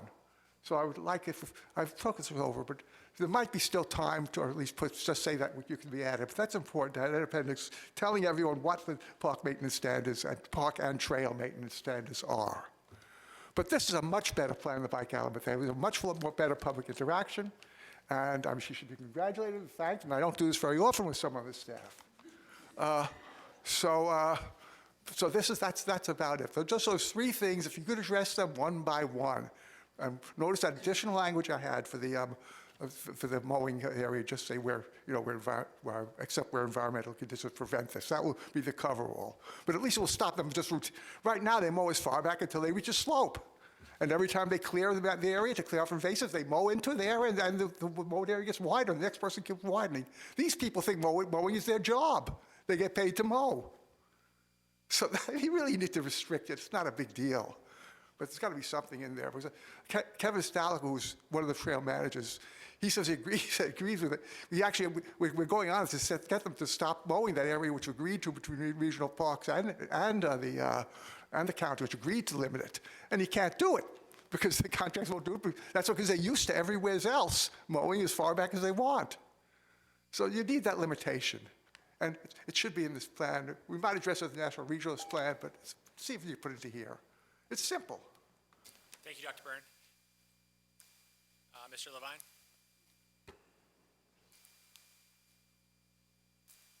Thank you. So I am happy that the language of mountain biking got into the PSMP, but it needs to change because mountain biking is already happening in the county. The trails are being used by mountain bikers, and they're dangerous trails. In many cases, there's trees fallen, dead trees, widowmakers that are about to fall. There's trails running straight downhill along Glen Carlin Park. You know, these are going straight downhill into the parking lot, into the driveway that goes into the park. So we have a partner already with a track record since 1992, which is the Mid-Atlantic Off-Road Enthusiasts Group. They maintain 750 miles of trails and build in Virginia, DC, and Maryland. They work with land managers. They work with communities to build, you know, multi-use social non-paved trails. So we're not talking about the Red Bull rampage, you know, people jumping off cliffs in Arlington County. We're talking about working with land managers to maintain, make more safe trails that are already being used, particularly in Glen Carlin Park. So Casey Spriggs, the land manager from Glen Carlin Park, he says those trails should not be used by anybody, okay? He says it's a natural, it's a protected area, and that the trees on the trails shouldn't be removed because it's a protected area. But the reality is there's people walking their dogs, there's trail runners, there's hikers, there's mountain bikers. The county doesn't have the budget to maintain the trails. More, and Phoenix Bikes as well, whose shop abuts to the land, has the money and is willing to maintain the trails for the public. And it's happening. It needs to be safe, and it needs to be done in the right fashion. Everybody else in the area is working with more. I don't know why Arlington County is any different. What else? So more, I'm part of more as well. We comply with like international standards for natural surface and multi-use trails. Again, this isn't just, we're not coming out there making huge jumps and drops. This is studied research ways, best practices on how to use trails. This trail system is in really bad condition. Also, we have, where the Glen Carlin trail system is, there's a lot of underprivileged, underserved community. Recently, the county built a futsal court at Tyrell Hills Park. Why not add more activities for children in that area to do? They could go to Phoenix Bikes, build their own bike, and then pop out the back door and ride the trails out there. Phoenix Bikes is fully committed to developing and helping maintain the trails back there. It's a good way to build community. It's a good way for kids to get out into nature. It's a good way to keep the community safer. This is also a valuable asset for Arlington County. Hey, I'm going to Arlington County. Oh, cool, there's mountain biking, and it's safe and it's legal. Also, these trails at Glen Carlin, it's not gonna be a destination mountain bike facility. It's be more organic. It's right along the W&OD trail, so we're gonna have people from all over the community using the bike trail to get there, so they're not gonna be driving. It's just gonna be local users. And communities, they want access to trails. We're using the trails. They're dangerous. Moore has money. Arlington County doesn't need to pay for anything. Moore gets lots of grants and is well funded. And it's time to make these trails in good condition, safe for all users. Thank you. Thank you. Does that conclude our public speakers? Great. So I'd like to now go to our commission representatives, if you could come to the table. I know there's several of you. And I'd like to also hear from Ms. Haynes, who was our co-chair last, I think, like we did last time. So I think we'll start from the left, my left, your right, with Mr. Enriquez from Park and Rec Commission. Welcome. Thank you. Good evening, members of the Planning Commission. My name is Sergio Enriquez, and I'm representing the Parks and Recreation Commission. I would like to follow up on our March 4th letter and associated remarks we made to you at the March request to advertise a hearing for the Public Spaces Master Plan. At its March monthly meeting, our commission, PRC, had another discussion on the PSMP. We strongly support the adoption of this plan, this planning document, and wish to add the following remarks. The commission repeatedly has observed numerous pressures on the county's parks and recreation facilities. In our meeting and otherwise, many of these tensions have played out between various categories of citizens' interests, such as program structured or other organized recreational use versus casual spaces that can be used for relaxation, reflection, and informal or unstructured activities. As noted in our previous letter, there are other potential conflicts that arise, such as between bikes, scooters, and pedestrians on trails, and tennis and pickleball for courts, all of which support the need for additional land acquisition and efficient maintenance and utilization of existing public spaces. We appreciate the PSMP acknowledges and addresses such potential conflicts and applaud the discussion in the PSMP under the heading Public Engagement Moving Forward. In particular, we find the following sentence there particularly helpful and instructive. The sentence reads, "It is through balanced, open, and collaborative engagement and communication that Arlington can create great public spaces." We urge that both the county board and the county staff, by direction from the board, keep in mind and prioritize balanced, open, and collaborative engagement and communication as the county implements the updated PSMP through park master plans and similar planning processes. In terms of planning processes, the commission looks forward to playing a major role in the public engagement processes that park master plans, park capital maintenance projects, park redesign, and other projects will require. The commission intends on being heavily involved, along with other relevant commissions and interest parties, with the implementation of many items in the PSMP action plan. Notably, we look to work with staff, neighborhoods, recreation and athletic groups, and other parties in the action items calling for periodic review and evaluation of methodology of data collection on a range of public spaces amenities. This will include the analysis of field utilization to improve data on the current use and assess future athletic fields needs. We would expect that this analysis may focus on a wide set of considerations such as the current field supply, current usage, expected demand across various sports and other activities, and field allocation systems. We will also support the public process for evaluating the needs for additional synthetic fields and field lighting. The commission will also like to participate in the annual review process for implementation of the PSMP. We support the creation of an annual report from DPR that allow the PRC, the board, and other interested parties to assess, comment on progress made on achieving the objectives of the plan. Thank you. Thank you, Mr. Enriquez. Appreciate your comments. Ms. Brothwell, Sports Commission. Good evening, everyone. Glad to be here at this juncture, this final, hopefully, juncture for this plan.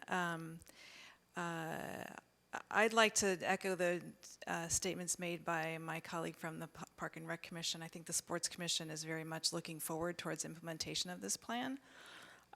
We also hope to play an important role in monitoring implementation and participating where possible. And we're revising our annual plan to look at ways where a Sports Commission role would be instrumental and appropriate. as we look at this plan, I mean, a lot of work has gone into it. There's been a lot of time spent on it. A lot of really good ideas have come forward from the community. The plan is full of a lot of information and a lot of data that should help us move forward, even in the face of some of the challenges that Sergio has mentioned, the conflicts between different types of users for the same space, which I think we all are aware that that's out there. We should rely on the information that's in the plan to guide us in those instances, and try to make the most objective, balanced decisions possible for our community. I think that's really where implementation moving forward is going to be so important, and the plan, we should use the plan as a guide to serve the community well. I think from the perspective of the Sports Commission, we have a couple of concerns about the implementation piece of it. I think some of them were mentioned by John Mingus from the Soccer Association. The reality is that I think the field users don't really expect that they're going to easily see a whole bunch more fields pop up all over Arlington. So that makes it more important to find interesting and perhaps not fully explored ways of getting that new capacity. And lights are a part of that new capacity. And we all remember Williamsburg, and I think we're all concerned that that lights will be, if lights is the most important path or the most viable path to getting new capacity, that's going to be a difficult path to follow. I'm really glad to see that the staff re-strengthen the commitment towards citing a multi-athletic use facility, because that's another path that frees up, just takes some pressure off of the fields, and gives us, more space to play in. But I think that implementation piece and how we meet that capacity for fields is an important question that implementation is going to be, crucial for. And I think the other issue that I've heard among the commissioners is the fairness and the consistency in using level of service for all amenities. That open space, while an important amenity and certainly something that Arlington citizens have a right to, that needs to be on the same footing. So I think there's a concern that I'm hearing among sports users that unless we have a way of knowing how much open space we need and how much we have, that could become sort of a, I don't know how to say it in a politically correct way, kind of an unfettered amenity that gets added, just because a lot of people have been talking about it, and that's not a consistent way of adding an amenity in a community that has such limited space. That's kind of where we are at the moment as we look forward to seeing this plan be adopted. I do want to give one last shout out to Jane and to Caroline and to Irina and to the advisory committee who worked so hard to get it to this point. So thank you. Thank you, Ms. Brothwell. Ms. O'D, E2C2. Welcome. Hi, thank you. So yes, I'm Claire O'D. I was here last month representing the Environment and Energy Conservation Commission and as the E2C2 member of the POPS Advisory Committee. So since I've already spoken to you once before, I'm going to keep my comments brief. I'm just here to reiterate E2C2's support for the PSMP update. E2C2 has been so impressed with staff's receptiveness and responsiveness to our feedback throughout the whole process, including our most recent advisory committee meeting, which was held on March 26th. Staff has thoughtfully considered all of the comments they've received from the community, and what you see in the final version of the POPS draft is very balanced, very thoughtful, and very well vetted. I mentioned this to address in part the one lingering item that I was aware of following the RTA by the county board, and that's the issue of mountain biking. I want to say that staff did bring this concern to the advisory committee, who unanimously agreed that the language in POP should not be altered. Ultimately, this issue was raised really late in the process, and in order to proceed with any sort of effort to offer mountain biking in Arlington, we would need to fully examine the ramifications, specifically the very real threat of damage to our few remaining natural areas. After spending 4 years on the POPS Advisory Committee, attending public meetings and reviewing public comments, I can confidently say that this community places very high value on our remaining natural areas and are looking, if anything, to enhance and expand them. As I said earlier, what is currently reflected in the POPS draft has been very well vetted And changes that have not had the opportunity to be vetted shouldn't be made at this point. So again, I just want to highlight E2C2's appreciation for the continued commitment and responsiveness by staff to our input and concerns over the past 4 years, and express our strong support for the final PSMP update. We hope that the Planning Commission supports the effort and that the County Board adopts the plan as is during their April meeting. Thank you again for the opportunity to speak here tonight. Thank you, Mr. D. Mr. Amell. Thank you. I'm speaking on behalf of the Urban Forestry Commission. UFC supports adoption of the plan, and I'll just hit a few of the highlights of the reasons we do that. We strongly support Priority Recommendation 3.1, which calls for updates to the Natural Resources Management Plan and the Urban Forest Master Plan, and Recommendation 3.2, which states, quote, protect, restore, and expand natural resources and trees, unquote. We recommend the process for updates to both of these plans be started quickly, and that these two plans be developed in tandem once the Public Spaces Master Plan is finalized. We strongly support moving forward with the biophilic communities concept that's in Recommendation 3.3.1. We support the general recommendations in the Public Spaces Plan on land acquisition, especially those generational opportunities to protect existing natural areas and any forested land.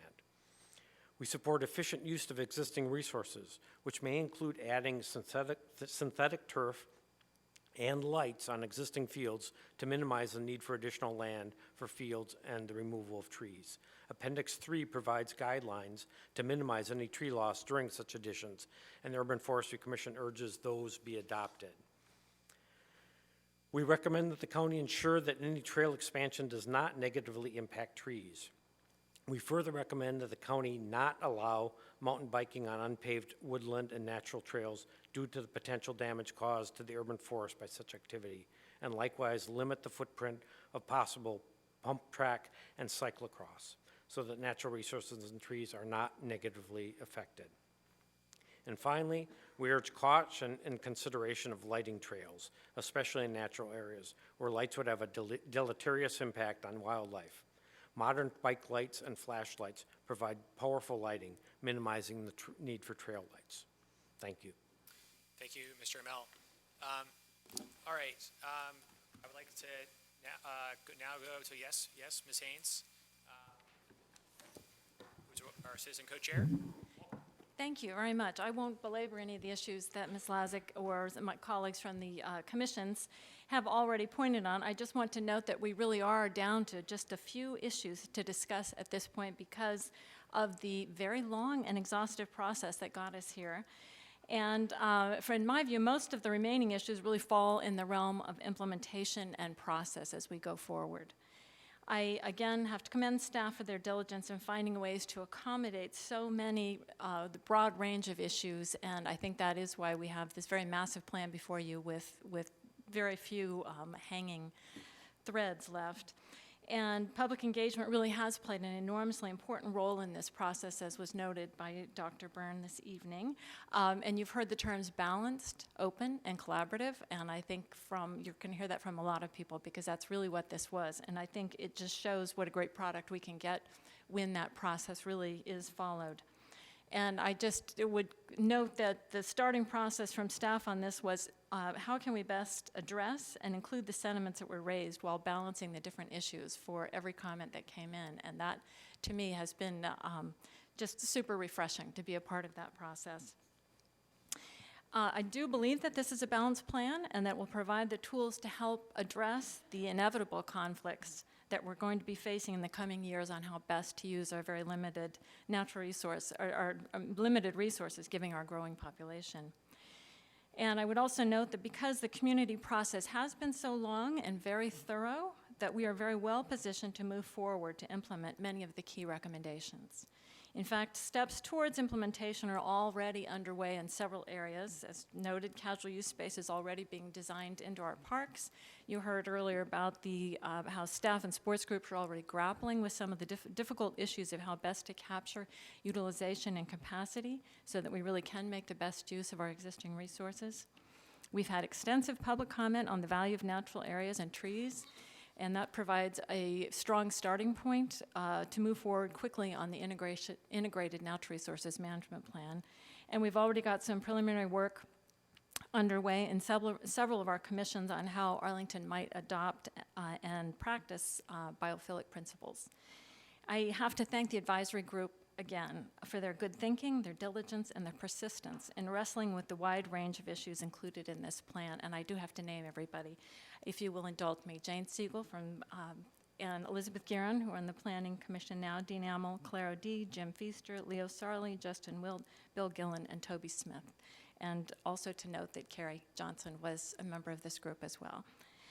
And as we noted many times, our lead on this has been Irina Lazic, who's just been a terrific, wonderful professional person to work with, along with Eric Beach. But I also want to do a shout out to thank Jane Rudolph. She has provided really critical leadership and support of her team in this process, and it has really been a pleasure to work with her. So thank you very much. Thank you very much, Ms. Haynes. Appreciate your leadership and your comments this evening. So the matter is now before the commission. I'm going to now go to Commissioner Siegel, who was our representative on this process for the past several years, for her report. I'm really overwhelmed.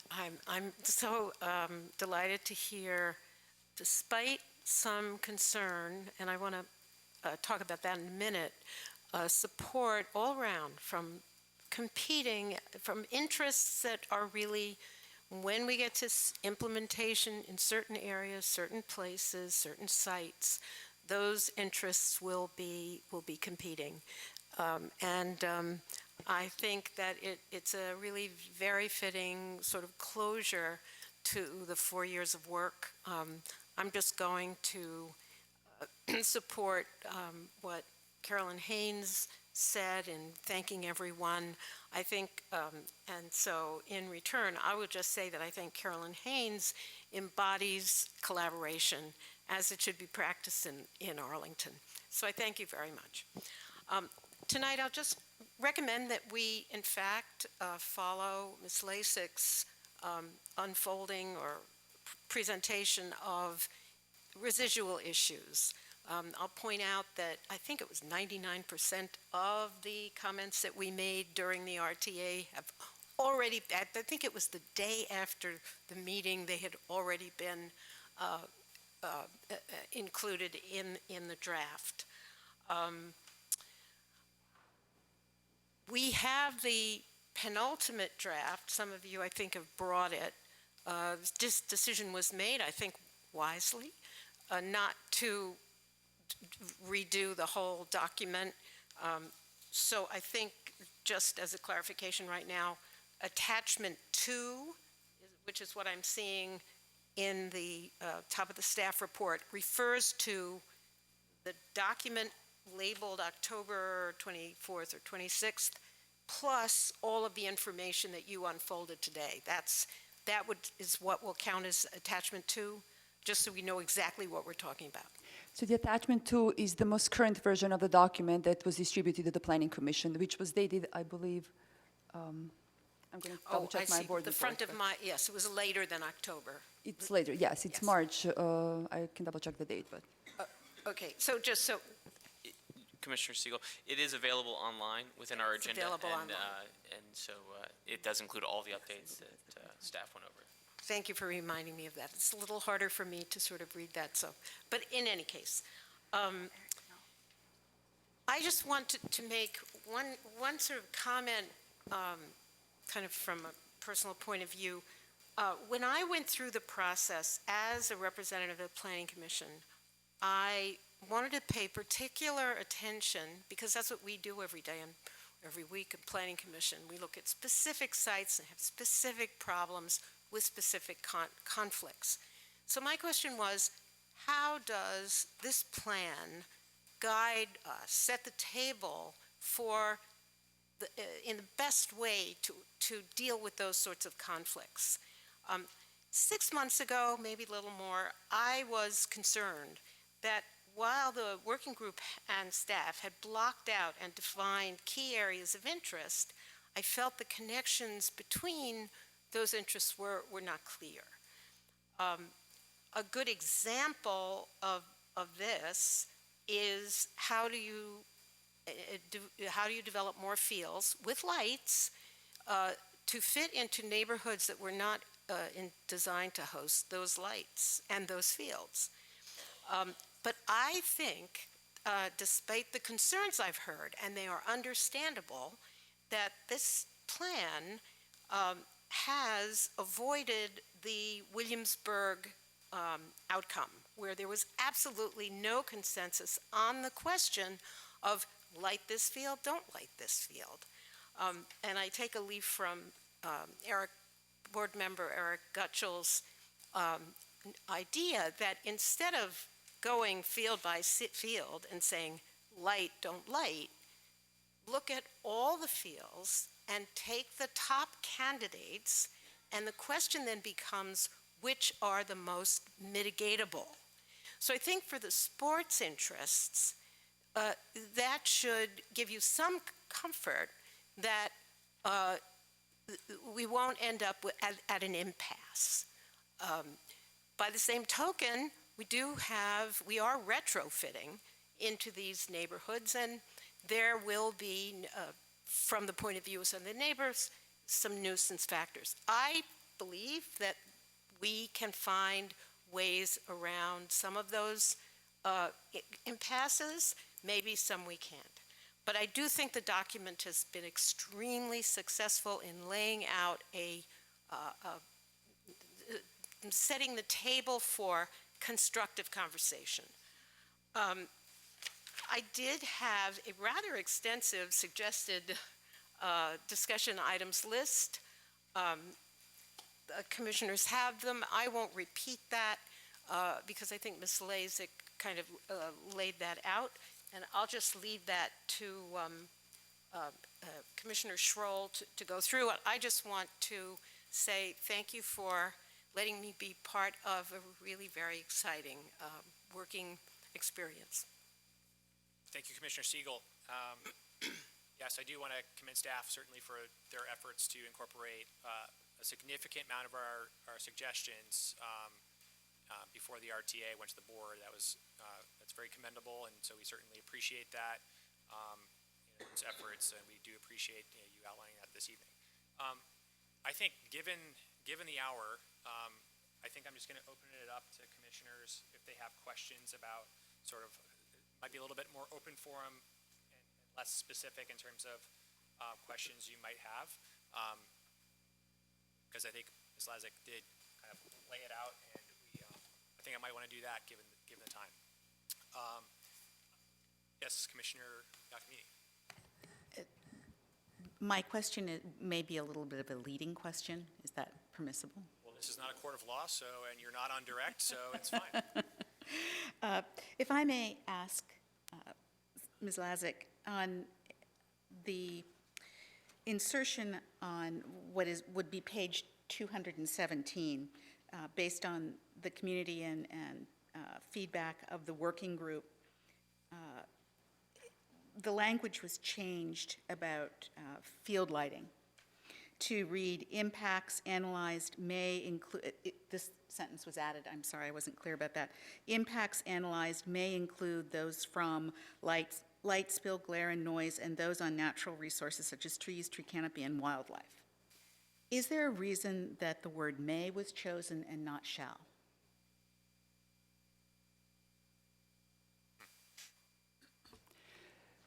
We just believe if we say will, it may limit the mitigation impacts that we would be considering. So we thought that this is just examples of all the other that may exist there. So we didn't want to limit ourselves to just these. I don't actually think, if I may say, that reading it to myself with shall doesn't limit it to only those, but it is it's an affirmation that those will be included, not may, and you don't pick among them, that they all shall be. And in fact, I was sort of thinking, I'll just say this to my fellow commissioners, not having the full document in front of me, that is the electronic one, I wanted to take into consideration what has been said to us from the sports folks. And again, and Commissioner Siegel, who's done such a good job being our representative on this and working with it, that perhaps the line that could be added after would say that mitigation measures for each of the impacts will be fully explored, meaning saying both affirming we will look at these, but then at the same time saying we'll also talk about mitigations, which is to say we will acknowledge what the problems may be or what the impacts are, but equally talk about what the mitigations are.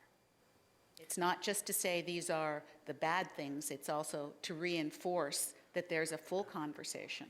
That again, it's not stopping the conversation because we talk about the impacts. It is indeed identifying them so we can talk about mitigations. Yeah, I mean, and on that point, if staff doesn't want to feel limited, you could do kind of shall include but not limited to, and then give yourself the out for anything else. As I had a moment to think about how I want to do this discussion, I do want to have a little bit more structure, because I don't like unstructured things. So I do want to say on lighting, if there's more questions on that, since that was a big part of POPs and the PSMP process, I do want to, as we discussed with the previous item, the kind of consistencies or inconsistencies, we did hear some testimony around that.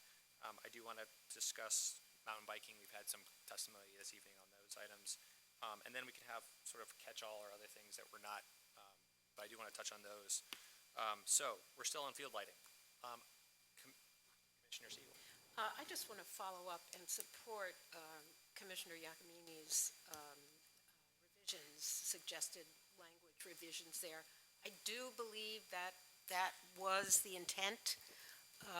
Correct me if I'm wrong, Ms. Rudolph or Ms. Leisig.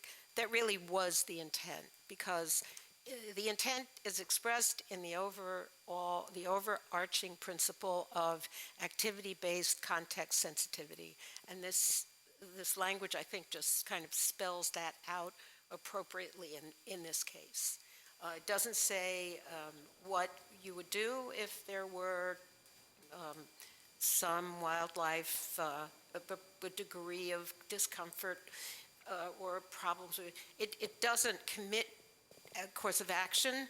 That would happen at implementation phase when you could measure those things. But it does, again, provide sets the stage for a robust and complete discussion. So, and I'm just assuming, please. I'll interject here, just to, yes, in the overall intent, that was what our, I'm using the same word twice, intention was to be able to identify the impacts that we'd be looking at, and then to say, these are some of those impacts that you might be related to those things such as glare, noise, and other things.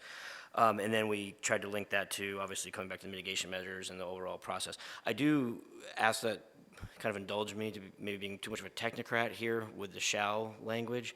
And the only reason why I want to just mention this, and we made me think of this. So, for example, we have written here, they include those from light, spill, and glare and noise. Glare is a very common terminology that people talk about right now with lights, but the industry is really moving away from glare and looking at background, contrast, and ratio of what's going on. And so the way, for example, Fairfax came back and adjusted their standards to completely remove glare and get into this other type of way of looking at it, because it's kind of hard to find glare. And so I want to find the right wording. I don't object to shall. I just want to find the right wording that allows us to be able to allow this to evolve as it goes, because we've tried to be very careful in the rest of this section on as technology evolves or the way things look at. And so I hear you. Let us look at that language. And then the second part of Ms. Iacomini's original point of how to connect it, I'm not sure. I might need to hear that again to see how to make that work. Mr. Chairman, since mine was addressed directly, if I may say to Mr. Beach, I understand the evolving technology. And if that's your concern, then I wouldn't even use the word glare, because you've already put it in, and then you're telling me we don't want to use shall because it makes, so if you're uncomfortable with glare at all, maybe it's just include those from light. And then light takes in, it's a higher category in everything that falls from it. And that way you don't have to worry. That's an excellent idea. We'll take a look at that. Commissioner Giacometti, back to Commissioner Siegel. I just have two comments. In terms of using the shall language, given the language you have here, I just wonder whether a quick legal scrub review could put your mind at ease, and whether that's something available to you. That's number one. I would object to taking out the word glare, because I know that the communities, that the people who were most concerned about this would really be discomforted if that word was removed. You could have a footnote indicating the advancing technology, glare, footnote saying contrast. I think I heard you talk about contrast, which I think is quite interesting, because lights in an already darkened area is much more obtrusive, noticeable than lights in an area that already is lit. So I would just, for now, not take the word glare out. I think Ms. Giacometti's sort of follow-on, which said shall but not limited to, gives us that framework to be able to include both. All right. Any other comments on lighting and these revisions? Okay, let's move to kind of the consistency with other plans, including the bike element. Any comments? Yes, Commissioner Lantelmi. Yeah, I noted that on section 2.3.3, where we talk about trail width, maybe rather than having it the way it reads now, which seems to almost stand on its own, or brings its own take to the AASHTO guide, that we simply take that section and refer back to the bicycle element where this is discussed. That way, if the bicycle element changes, this changes along with it. I don't think we need to have it written the way it is here.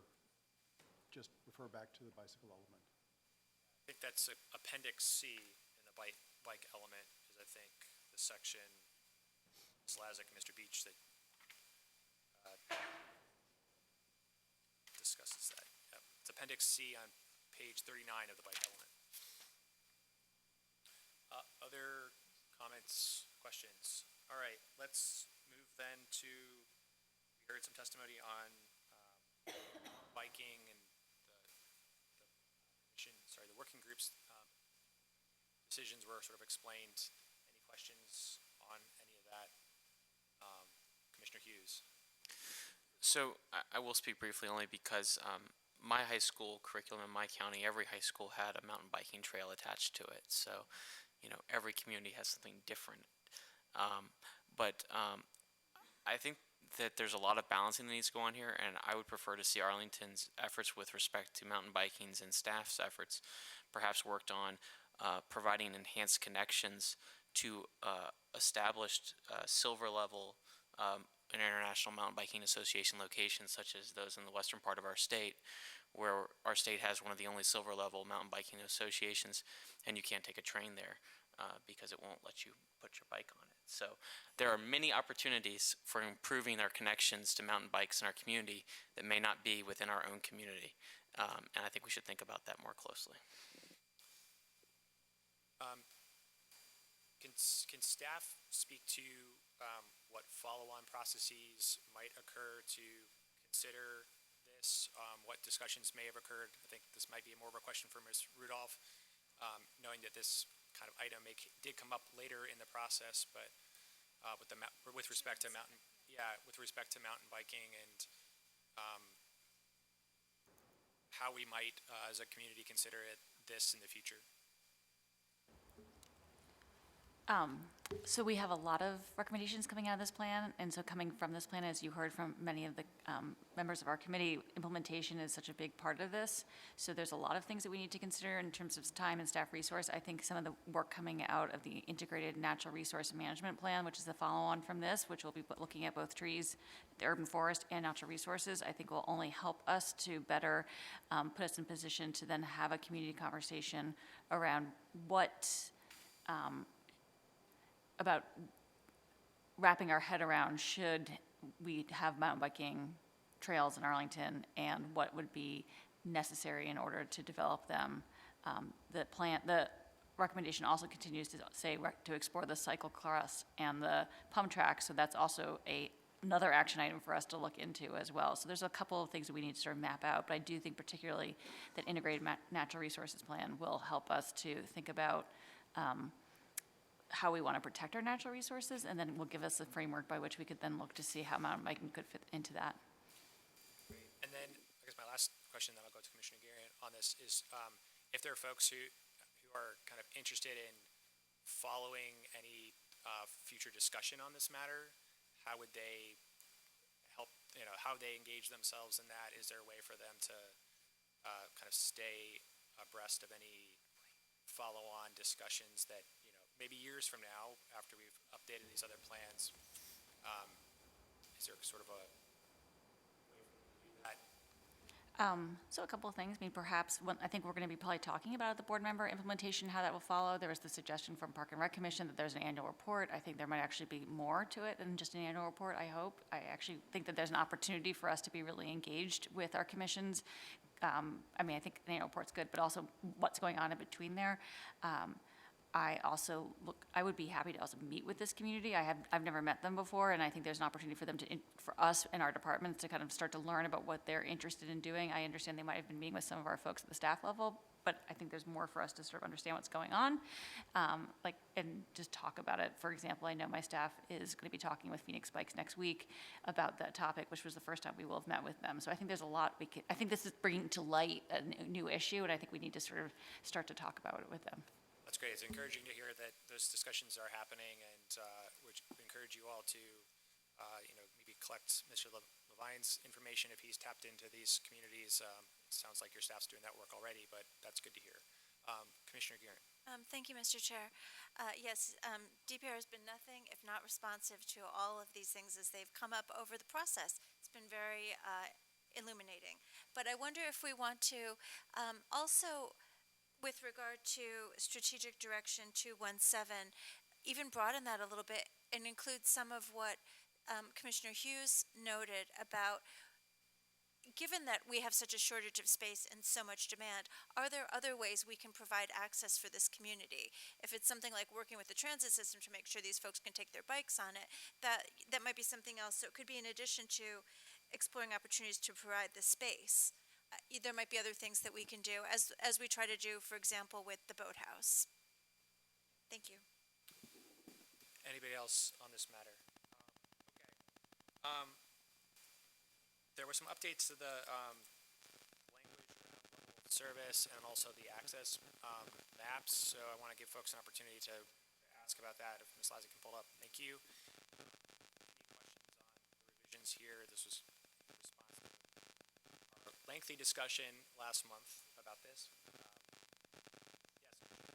I will be brief, Commissioner Stroll. I first want to thank staff for adding this language, but I still am not think that it's addressing what I'm trying to get to, which is the fundamental question is, does 1 millimeter of red, when you look at the two-dimensional map, equal the same number of people impacted? And I think that that answer is no. But I think that you have excellent data behind that color scheme that we're seeing. So I'm not planning to make a motion tonight, but I think it's important for us to, as a community, have it on the record that 1 square millimeter of red does not represent the same number of people when I look at it. Am I correct when I read that? Yes, you are correct. Right. And I say that because we need a better map next time around. And I think that this is this wasn't in our last one, and we're going to improve ourselves moving forward. But we've got to figure out a way on a two-dimensional sheet of page to show the land use opportunities across our county really are significantly disparate with respect to density allocation. And I understand we can build new connections, new sidewalks, and all these other things, and new bus routes can all create and change how it's analyzed. And I know we have the great data, but we've got to figure out a way better next time. And I just want to make sure that's clear and on the record that 1 square millimeter of red, when we look at this map, does not represent the same number of human beings impacted. Mr. Steinberger. appreciate the comments from my fellow commissioner with regards to that piece of it in terms of population not being, 1 millimeter, I think as you said, of red not being necessarily equivalent. But I do think that the language that was added here does start to get at our concerns from last time, so I appreciate county staff addressing those issues, and I feel that we are certainly moving in the right direction with that, and it does address some of my concerns from last time, so thank you. Yep, Commissioner Lantomi. In the new language here, there is one line that does trouble me. Amenities located outside county boundaries are not taken into consideration. I think that can be very misleading in guiding where our capital is invested, because it would seem to me that it would be a total waste of county money to build something if there's something that's available to the entire public that's just across the border in either Alexandria or Fairfax. So I think we have to be very, very careful that we do take into account amenities that are fully accessible to Arlington residents, even if they're not technically inside the boundaries of the county. So just to clarify that in the rest of the document, when we explain access maps, we do mention that this is just the overall approach. It's a planning tool that provides us one way of information, one sort of information. With any park master plan or any kind of detailed park plan, we always consider amenities that are nearby. When we were developing a plan for framework plan from Benjamin Banneker Park, we considered what is just across the county lines. So we always consider that. This is just providing data and information on the county-wide level. It also goes back with there is a lack. The county has a great data on many things, on the many networks that we use for this very complex GIS analysis that we could not easily probably get. We didn't ask for it, but it probably would be more difficult for us to get from other jurisdictions. So, Ms. Lazick, on that,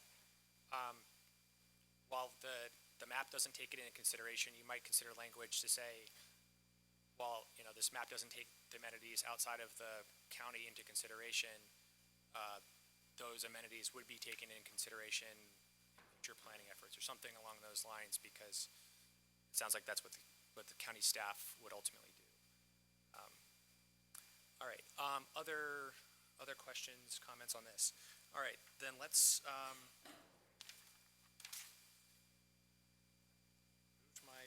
move my agenda. So I think, yeah, thank you. So I think we're down to kind of the catch-all, other things that, the changes that were made that you want to respond to, or any other kind of comments, questions? Yes, Commissioner McSweeney. Thank you. I do want to echo the comments about just how responsive you have been, and I think all of these additions are really wonderful. And again, I would just also say the report is really beautiful to read. It is a very easy report, and all the changes you made were just so easy to follow, so I greatly appreciate it. I did have a question, and it was, we heard, I think it was Dr. Byrne. He talked about adding an appendix with parks and trail maintenance standards. And I know that in a previous slide, you actually had you actually had standards that were indicated. Would that include the park and trail maintenance standards that perhaps Dr. Byrne was referring to? Yeah, I think it was right there. So we do have an action step in the document on page 88, action step 2.3.1, that calls for compile and clarify design standards for all types of trails. And then there is a description that specifies design standards may include width and height, lighting, landscaping, etc., tree planting and preservation, and maximum width of mowing buffers around trails. So that is something that we say there, that we should be compiling them, reviewing them, and compiling them. So that is a recommendation that already exists. The 1994 plan, Open Space Master Plan, had an appendix with some of the maintenance operations and management standards. However, this document is a comp plan element, and I think comp plan elements today are written in a different way. It's a high-level document. Also, we would not necessarily include only maintenance standards for trails. We would have to include maintenance standards for every type of public space, and this document would probably be a lot more operational and management related than a comp plan element. Okay, and so you think that the language in page 88 is broad enough to include maintenance? Yes. Okay, thank you. Thank you, Commissioner McSweeney. Any other kind of comments, questions? All right. Yes, Commissioner McSweeney. This is open, just general comments? This is just other. Okay, great, thank you. So for the sake of consistency with our conversation in the previous item that we heard, I did want to ask about the land acquisition piece of this. And also talk about, well, first of all, ask, there are private properties that are listed as potential places for acquisition. Yes, there are. And so is there any language, and pardon me if I've missed it, is there any language that talks about obtaining that private property from a willing seller so that people who see this don't think that it's going to be seized via eminent domain or by eminent domain? I just think it's important to surface that language for the record. Yes, there is a language, just need to make sure that. So there is a language on page 148 of the PSMP document that talks about potential sites for, it's an introduction to the potential sites for acquisition. And there is a sentence at the end of this section that says, the county's typical method for acquiring land when creating or expanding parks is to make offers to purchase said properties where they're put on the market for sale. Thank you. Thank you, Ms. Lazick. Good question, Commissioner McSweeney. Other or questions? Okay. Commissioner Siegel, you recognize you to make a motion. Very well, thank you, Mr. Chair. I move the Planning Commission recommend County Board adopt the updated Public Spaces Master Plan, Attachment 2, as shown in the March 28th, 2019 staff report. Is there a second? Seconded by Commissioner Guerin. Any further discussion? Yes, Commissioner Yakimi. I'd like to offer a motion to the main motion. I move that the additional language on page 217, the sentence impacts analyzed may include be amended to strike the word may and insert shall, and then after the word include, insert but are not limited to. I'll second that. Seconded by Commissioner Siegel. Ms. Lazick, could you pull up the slide on lighting that we were discussing previously?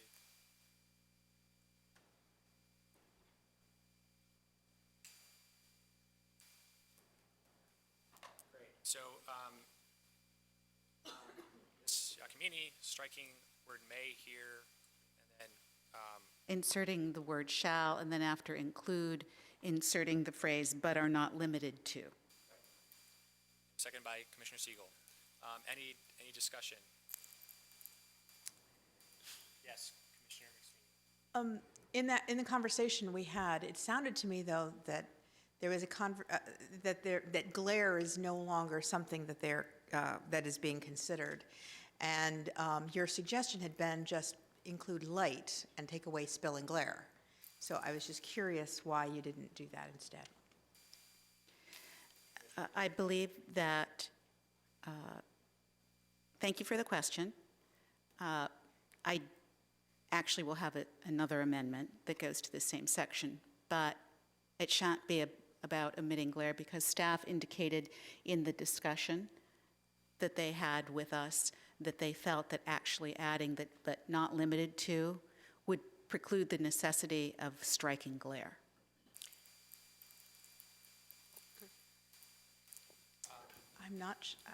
I have to think about that. I'm not sure I agree Well, with that, though. I'm, at this juncture, I think staff has done such a wonderful job, and we have all acknowledged how inclusive they've been and how responsive each and every person has been, that if staff says to me that they, even though they're a little concerned about glare, that I'm not going to go ahead and take it out if they think they can work with it by the inclusion of the phrase, "but not limited to."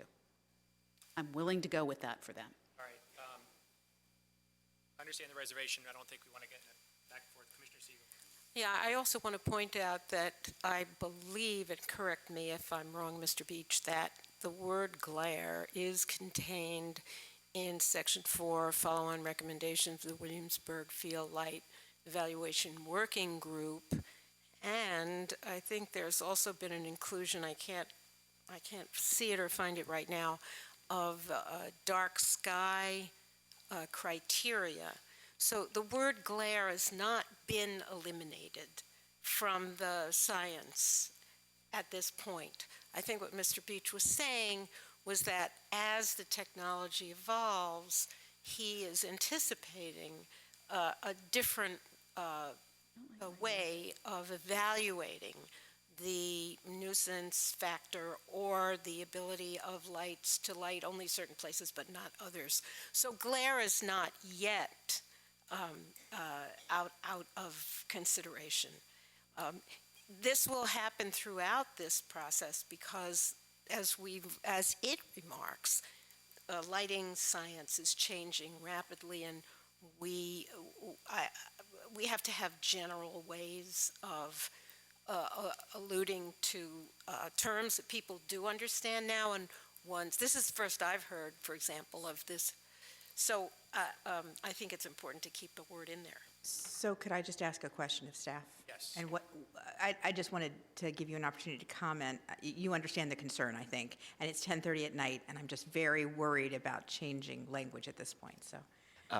So just real quick, I think that the words spill, glare, and noise are touchstone words with the community, and so that's why we chose to leave them in there in the original language. And so my commentary about things changing, the concern about just having straight shall was it didn't give us the flexibility, but not limited to gives us that flexibility. If for some reason we got to the point where this really became a thing, we could come back and amend the PSMP to take glare out at some point in the future when we got to that point of evolution in the technology. I think our concern is covered by the word glare. We just didn't want to have somebody come back and say you could only look at it for these three things. And that's really where we were. Thank you. Question comes on the motion by Commissioner Giacomini. All in favor? All opposed? Sarah? Commissioner Steinberger, and then on abstaining, Commissioner Hughes. All right, motion passes. Any further amendment? Mr. Chairman? Yes, Commissioner Giacomini. I was thinking about offering another amendment to that same to be inserted after that sentence. And that was, in fact, I will go ahead and move that on page 217, after the added language of the sentence that ends wildlife, insert the sentence, mitigation measures for each of the impacts will be fully explored. Is there a second? I'd second that. Seconded by Commissioner Siegel. And if I may speak to it just briefly, I think that is our intent, and we put in mitigations. And I want everyone to understand that just because we look at the impacts, we equally look at mitigations. So it is not just to be a negative impact, it is to be a positive mitigation, so that there is balance when the discussions and the meetings are had. Thank you. Is there any discussion? Yes, Commissioner McSweeney. Yes, thank you. I guess I just want to make sure I understand. So I think your intent is to make sure that we're not doing some counting here, and that if we are looking at light, spill, glare, noise, and natural resources on one element, and because it applies, and we look at all of those listed on another element because it applies, your sentence would say we look at the mitigation, and just because this had 5 things and this had 7 things does not mean that you don't put the lights on the item that had 7 things, because they're mitigated. You may have that as an outcome in your mind of my language. My language just was a little more straightforward, I thought, which is try to give a parallel, that if we enumerate and look at impacts, we look at mitigations for the same impacts, whether there's 5, whether there's 10, whether there's not. This has nothing to do with the evaluative. This simply adds a sense of balance. Thank you. I'd like to know if staff has any comment on that as well. Mr. Beach, and then I'll go to Commissioner Siegel. I'm not sure we have any in-depth comments on it. I think we're comfortable with the language. I think it does allow us, it makes a connection to, frankly, the process that we put forward about looking at how, when you take those top 3 to 5 fields, how the impacts could be mitigated and how best applied to the various opportunities. So I think we would be comfortable with the language. So a really simple example.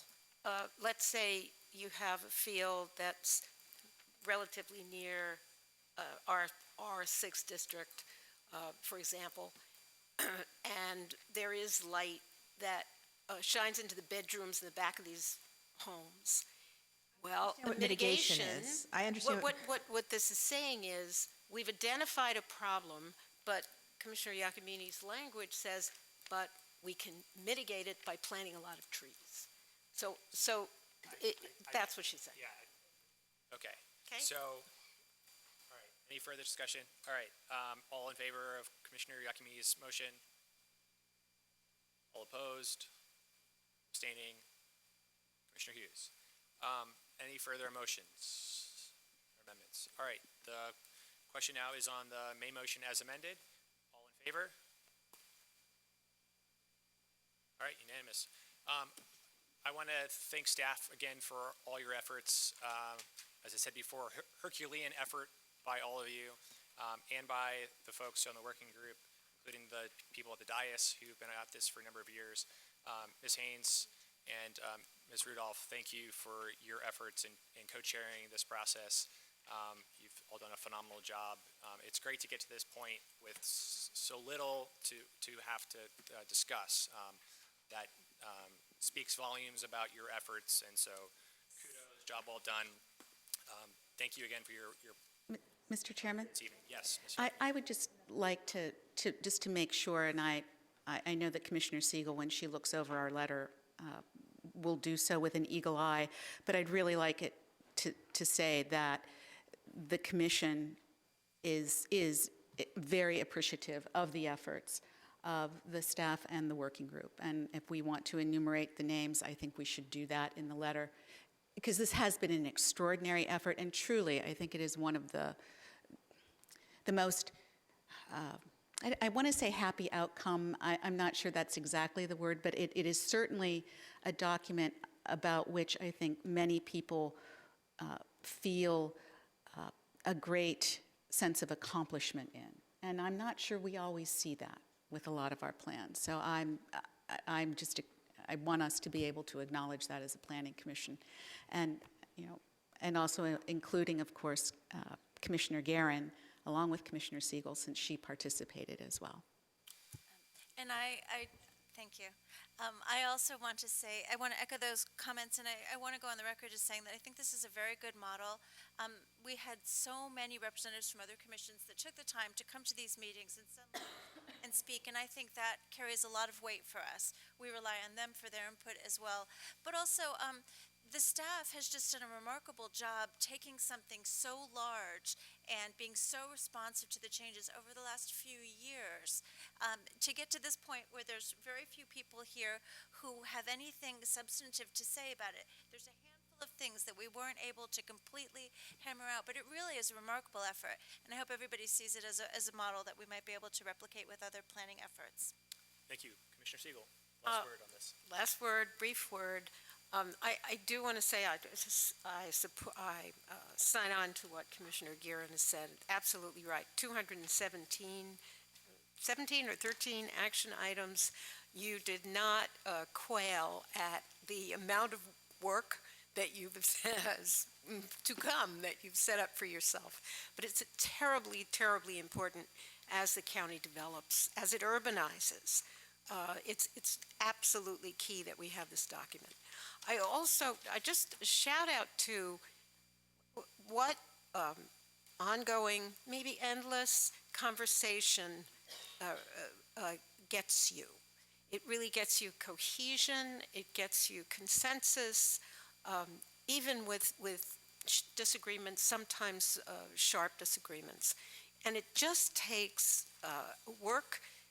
In my sort of ethnic language, it's Sitzfleisch, which means sitting there and continuing to talk about an issue which you may at first offhandedly say, we can never do that. But then thinking a second and third and fourth time, it really is the best of the Arlington way. It's what the Arlington way does. It takes time, but we get a great result. So thank you again for all your work. Thank you, Commissioner Siegel, for your efforts, and Commissioner Guerin for yours on this process over the last few years. So thank you all. Thank you. All right, so now we're on to commission business. Can I have a motion to approve the minutes? I move that we approve the minutes of March 4th. Second? All in favor? Great.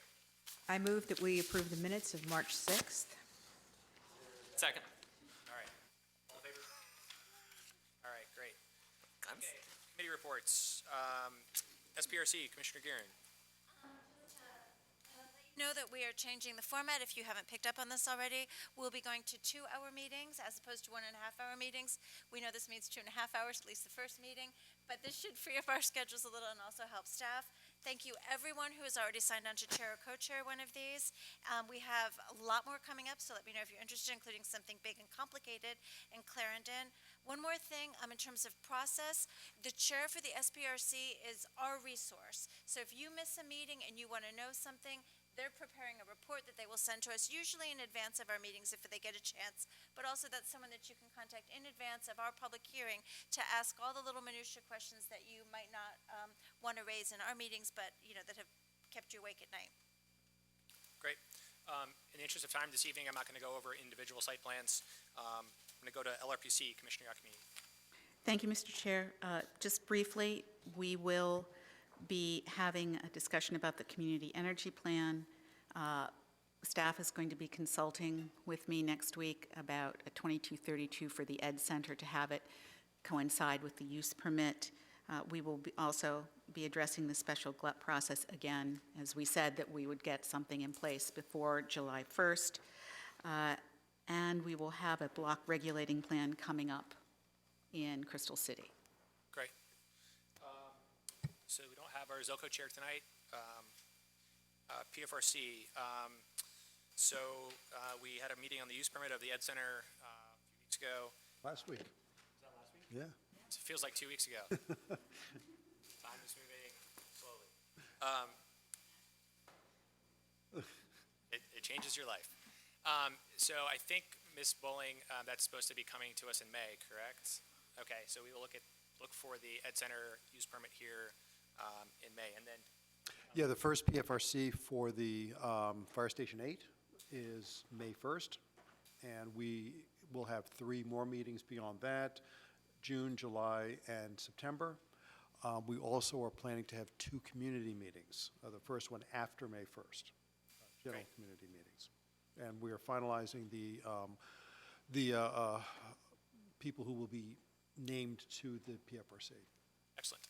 And make sure that our clerk knows those dates of the community meetings so that Right, we we can. don't have those yet. So she's telling us when they are. That's good. I like it. Great. All right, OG. We will be hearing the use permit for the Westmont Center rehab or redo in the near future, which will then come to the commission, and we have several new preliminary filings that I believe will be coming in rather soon, so very much fun. Excellent. I think the only really big thing on the chairman's report, we do have the kind of work session with the county board on April 30th, more details to come there. This was initially supposed to have been a discussion about the budget. Unfortunately, the county board's going to be adopting the budget in about a week. And so what I think I would like from you all are things that we want to be flagging sort of ahead of time for future budget cycles, things that we think in the kind of not too distant future might be things that we want to sort of get in the conversation. since it's not going to be about this year's budget. You mean like redoing the Ballston plan? Yeah, or anything that you think we might want to tee up. And so unfortunately, that's where we are. This is what happened this year. I think you're all familiar with where we landed, but just be thinking about it. Commissioner Gearin and I will be sitting at the table with the county board. The rest of you all will, as in years past, will be in the audience. So if you have things that you want us to flag for you, please send them to me and Commissioner Gearin so we can make sure to mention those. It will be in this room. It'll be at 7 p.m. And so, again, April 30th, 7 to probably about 9 p.m. in this room. I guess the last thing I'll mention before we conclude is we're going to have lots more items coming to us. And so as we move forward, I mean, I think it was good that we spent the time discussing the matters we did. These are elements to our comp plan. They're important. But as we move forward and we have 4 or 5 things on our agenda, not everybody can say everything about everything. And so if you agree with somebody, you don't always have to pipe up and say it. That was one of our old commissioners said, if you agree, I don't need to hear from you. But if you disagree, I need to hear from you. And so as we move along and we have more agenda items and things get busier, we're going to have to be a little bit more succinct. It doesn't mean that we don't give full guidance to the board. It doesn't mean that we are skipping things. But it does mean that sometimes we're all going to have to shut up. Yeah, and so I know in the past I've been guilty of that. So, I'm sitting on a lot of things I want to say too, because you all are doing a good job in covering them. And so that means that, we're going to have to be able to get out of here at 11 o'clock having considered 3 or 4 things and not just 2. So with that admonishment from me, I don't want to end on that dour note, but I appreciate your good work, and I'll see you all in May. We're adjourned.